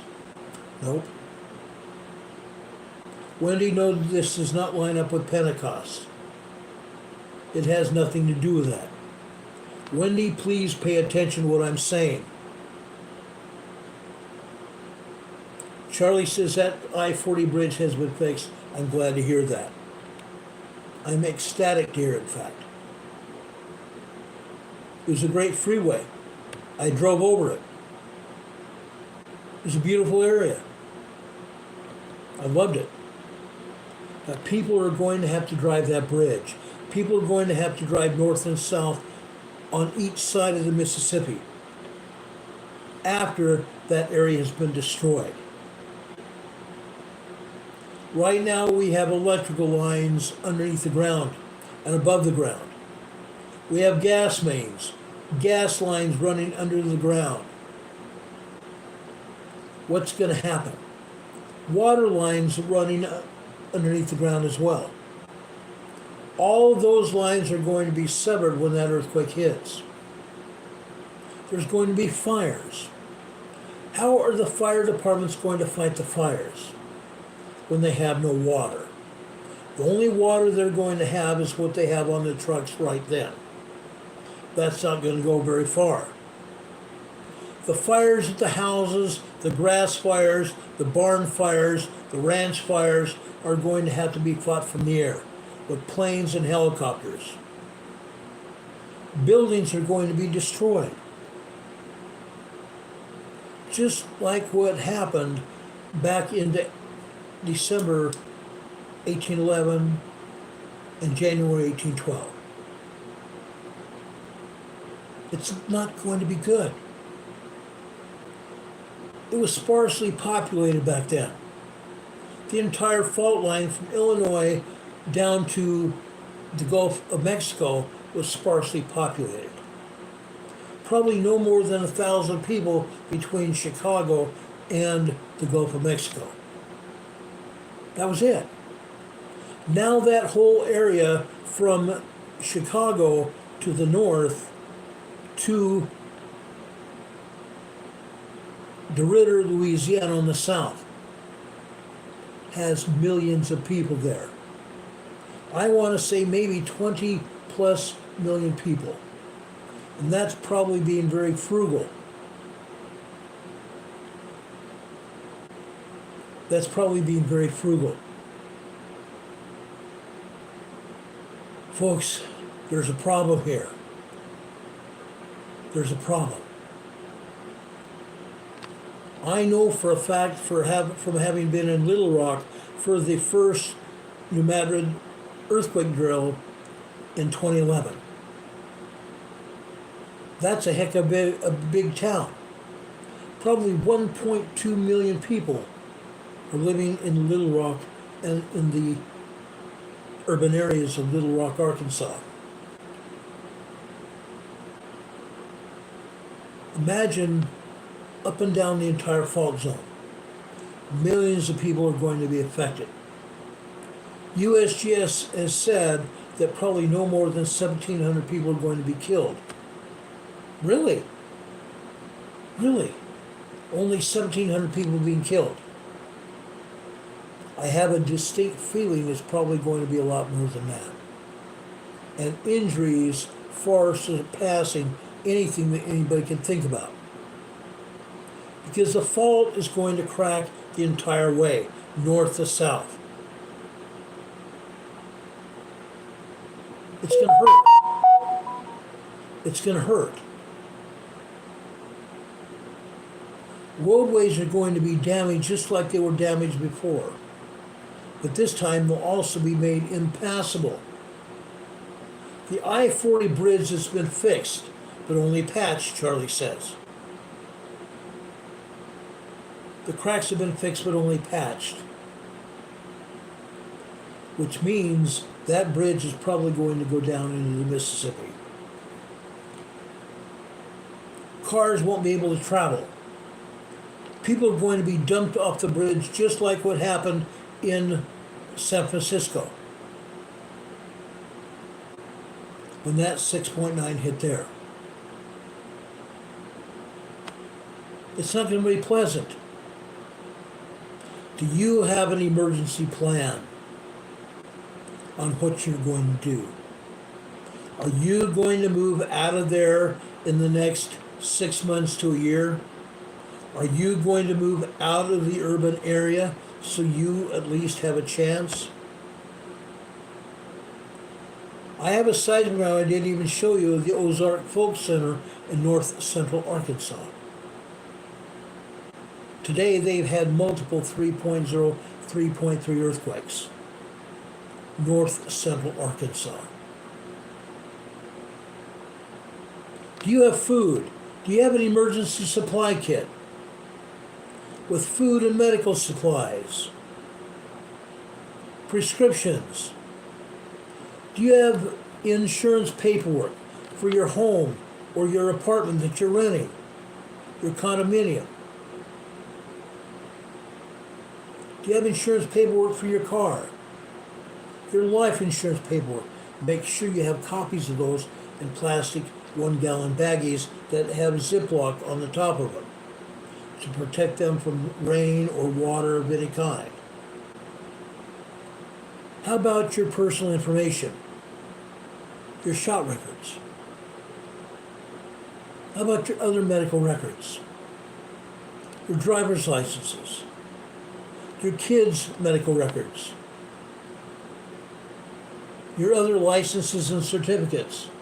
Do you have those things in protective plastic to protect them from being destroyed? If not, you should think about it. You need to have a plan. You need to have an emergency preparedness kit. Food and water. A first aid kit. You need to have clothes for each and every one of your family. And don't forget about your pets. Food and medicine for your pets. Dogs, cats, ferrets, birds, whatever you have. Don't forget them. They count on you for life, and you count on them for loyalty and love and compassion. Don't forget your kids. Don't forget your kids, your pets, and grandkids. If you have them living with you, you need to make them part of your emergency plan. You need to make them part of your emergency preparedness kit. Make sure you have survival food and or your food storage in your pantry. You need to have at least 6 months worth of food and water. 6 months worth of food and water, or you're not going to make it. What happens if you have to leave where you live? What are you going to do? Where are you going to go? Is your car able to be driven any kind of distance without any car failures? Do you have tools to be able to fix it if it goes down? Are you keeping your gas tanks full? If not, why not?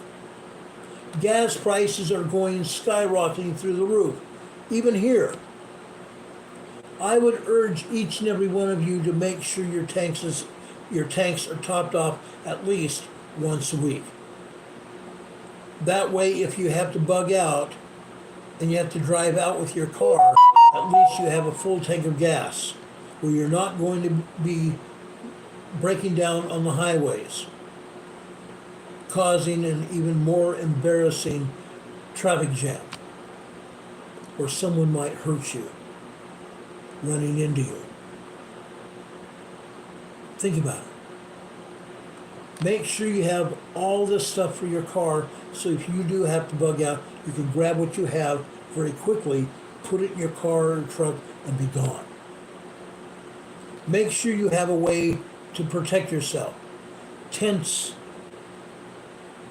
sleeping bags, a way to cook, a camp stove, a barbecue. Even if you don't leave, I have a barbecue out here that I'm not even allowed to work on or cook on at all, except in an emergency, and then I will use it. I'm not supposed to have propane, but I do. Yes, I am breaking the rules. And yes, they could evict me, but they won't. Folks, I want you to know what's going on.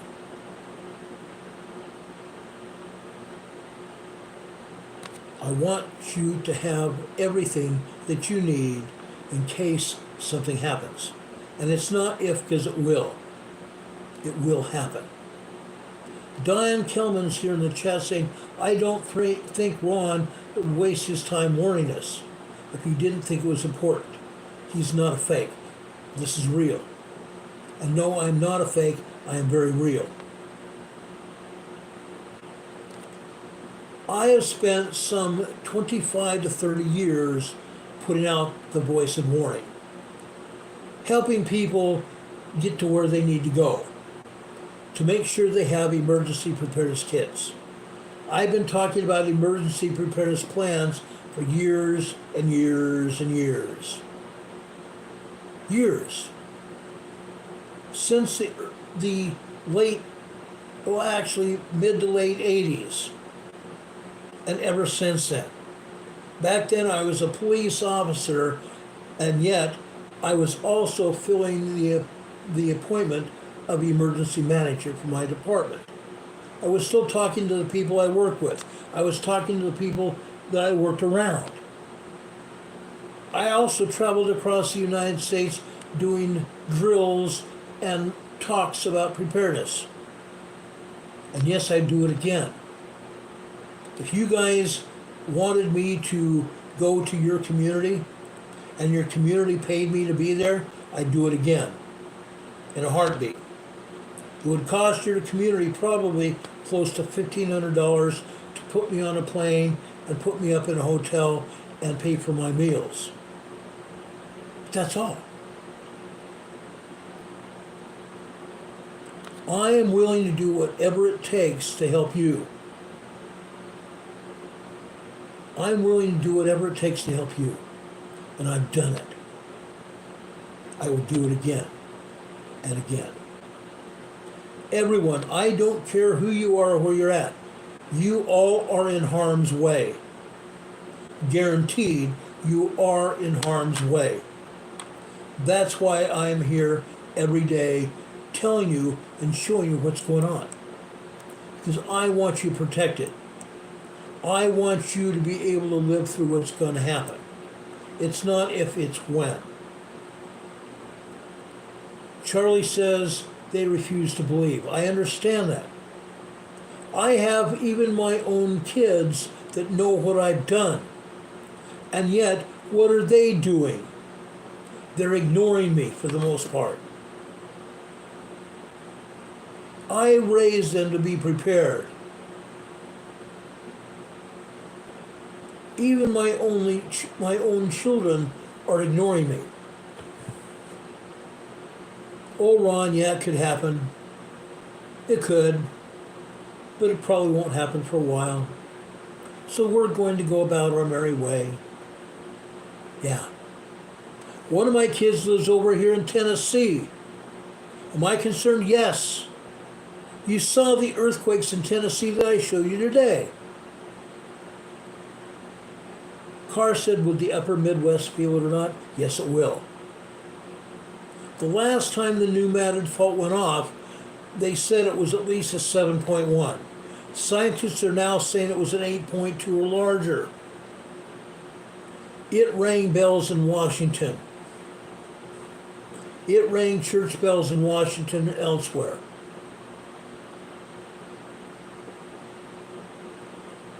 The New Madrid earthquake is going to be felt north to south and east to west. We're seeing earthquakes in eastern Texas, central and eastern Texas. Some of that is because of the New Madrid fault. We're seeing earthquakes in Oklahoma. We're seeing earthquakes in Nebraska. Why? Why? Because the New Madrid fault is moving. The entire North American plate is moving. The European plates are moving. It doesn't matter where you live. But all the plates are moving, and each and every one of you are in harm's way.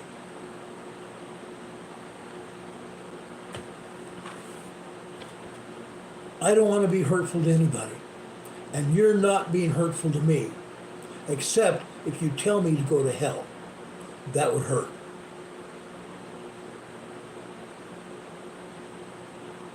My kids ignore me. That hurts. One day I hope they'll come around. But I have an ex-wife, as some of us do. Some of us have ex-husbands that put us down to our own children. Yeah, that's why my kids don't believe anything that I say, because their mother is the biggest liar that we've ever seen. It's going to be bad. It's going to be bad. Charlie is talking about a 10.5 earthquake or greater. That's going to happen in the Pacific Northwest. That is going to happen in the Pacific Northwest. We're going to talk more about that on Thursday. We're going to see two major earthquakes. Two ultra major earthquakes here on the North American continent. One of them is going to be the Cascadia megathrust earthquake that I don't think we have much more than 3 or 4 years. The New Matter Fall is going to go within the next 2 years. It's a matter of time. Are you ready? I hope to shout that you are. My buddy Canadian Patriot 1 is here. Thanks for being here, Dave. Appreciate it. Carr says, what? Wait, what? I thought 10s didn't exist. Guess what? The USGS would say, oh, it could happen, but it probably won't.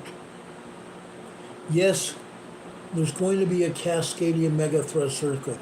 It's going to be between a 9 to a 10.0 major earthquake.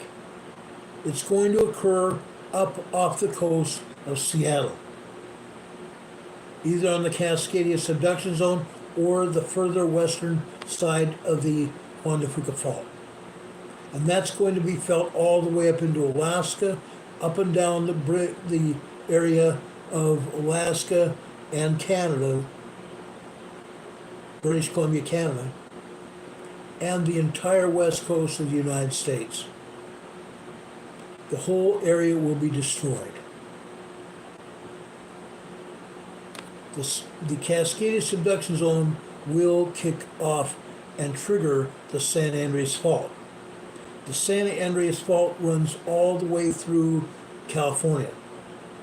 And as a result, it's going to destroy California. And there's going to be a major tsunami from Alaska south to Mexico after the Cascadia earthquake hits. Fact. We can prove it. What are you doing?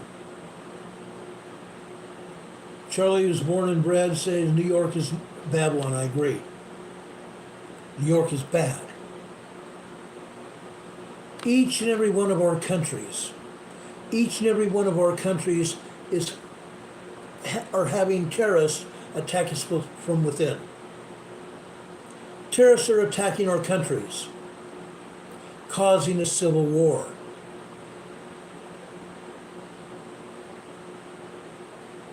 What are we going to do? Is anybody ready? Biden is ignoring it. Why? Why is Biden ignoring all of these people that he is allowed to come in to the southern border of the United States and go across into Canada? Why? Why is he doing it? Because, folks, guess who's paying him to do it? All these terrorists that he's allowed in, someone's paying him. The Bill Gates Foundation. The Bill and Melinda Gates Foundation's paying him. George Soros is paying him.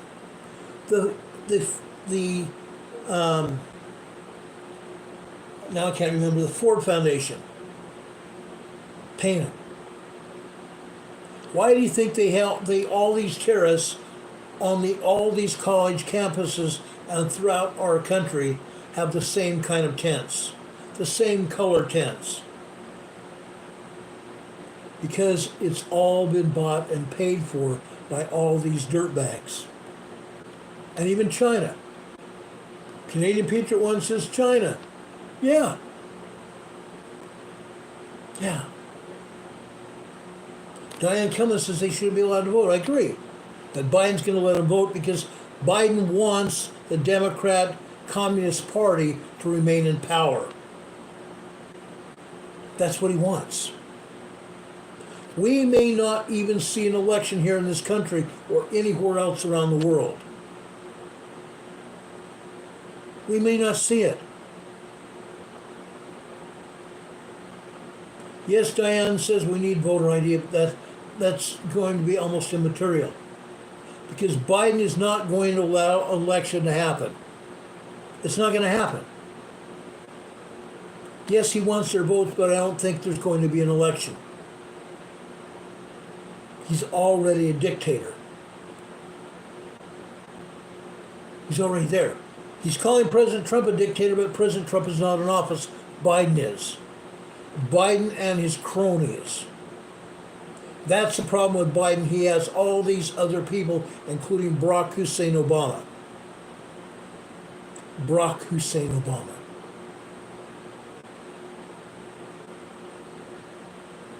That's what's happening.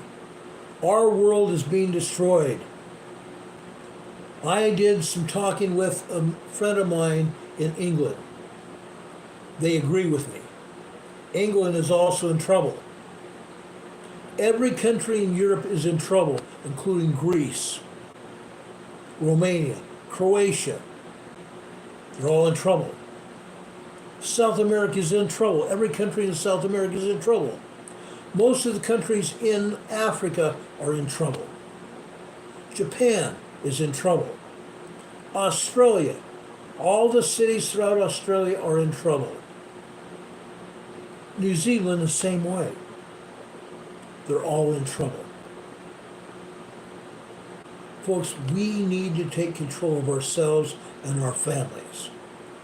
We need to get that information that we have and the equipment we have to be able to protect ourselves. If you can't do it, we're screwed. We're screwed. I'm asking everybody to get that equipment that you can to protect yourselves. If you were to get nugs, to buy some nugs and seeds for those nugs, if you can't get a concealed weapons permit, if you can't get a nug, get something to protect yourself. A taser, a stun gun. I personally don't want to get that close to anybody. In order for a stun gun or a taser to work, you have to get very close to somebody. I don't want to get that close. Get what you need to protect yourselves and do it now.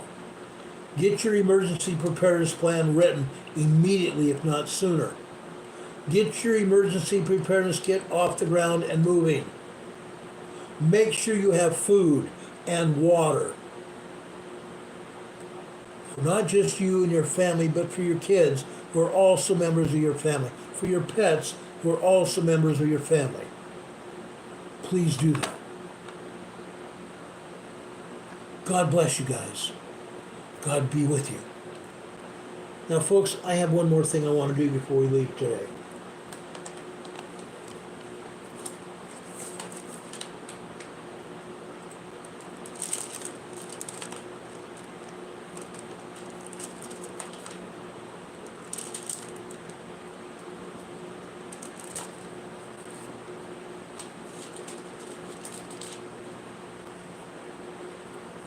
I always leave you with a spiritual thought. I've given you a lot to think about tonight. A lot of hate and destruction is in front of us.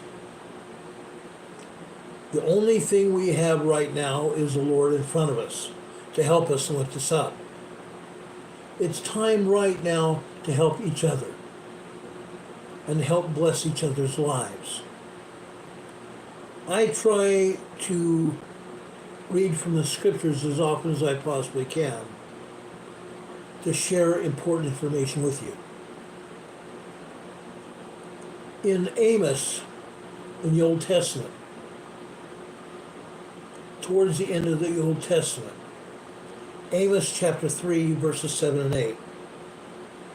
Surely the Lord God will do nothing, but he revealeth his secrets unto his servants the prophets. The lion hath roared, who will not fear? The Lord God hath spoken, who can but prophesy? Why am I talking about this?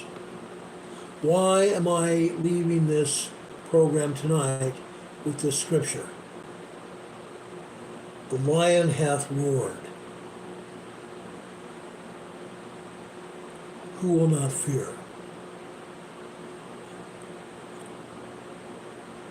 Who will not fear? The Lord God has spoken, but who can but prophesy? I've given you all the information that you can have to start off with preparation. I have given you a scripture to think about. Pray about it. Pray about it. Has God given you wisdom? Has God given us a prophet on the earth to tell us what's going on? To lead and guide us? Is God talking to people today to help us?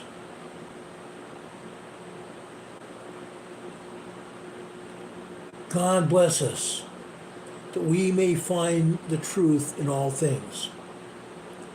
Find out if what I've told you is true. Pray about it.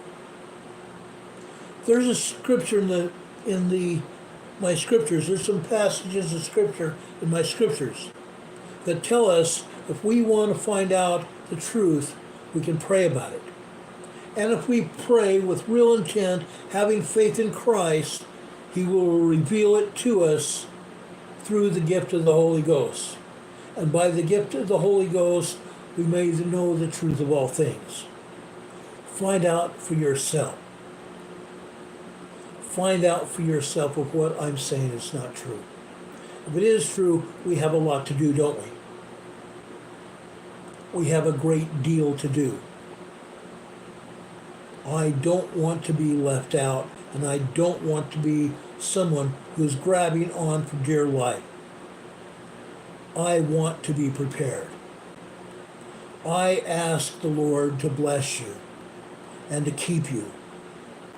Please share this program with everybody that you know. Your family, your extended family, your friends and your neighbors, the people you work with, and even the people you socialize with on social media. Spread this word like wildfire. Everybody needs to hear what I'm saying. Please share this. Please subscribe to this channel. When you subscribe, also click on that bell icon and then click on the word ALL, all. So you will become not just subscribed, but also notified when we come on the air. We come on the air Monday through Friday between 6 and 7 o'clock. Tonight was later than I wanted to be because I was working on this program for you. I was pulling information about storms and earthquakes literally all day long. May God bless you and keep you. Feel my arms around you and feel God's arms around you. He loves you. He wants you to be aware of what's going on. I promise you, God will reveal it to you. God will give you the truth if you ask. I promise you, I have received the truth. I have received the truth in my own life. I know the scriptures to be the Word of God. I know Jesus Christ is the Son of God, and He lives today. He's willing to help us. He and our Heavenly Father hear and answer prayers. May God be with you this day and always. God bless you this day and always. God be with you until we meet again. We will see you on the other side of all this. We'll see you tomorrow. If anything else happens tonight, I'll be back on the air to tell you about it as soon as the information becomes available. If anything happens between now and tomorrow, we'll come on the air tomorrow. For sure, we'll be on the air tomorrow evening. God be with you until we meet again. We'll see you on the other side. Good night, everybody. I love you very much. See you soon.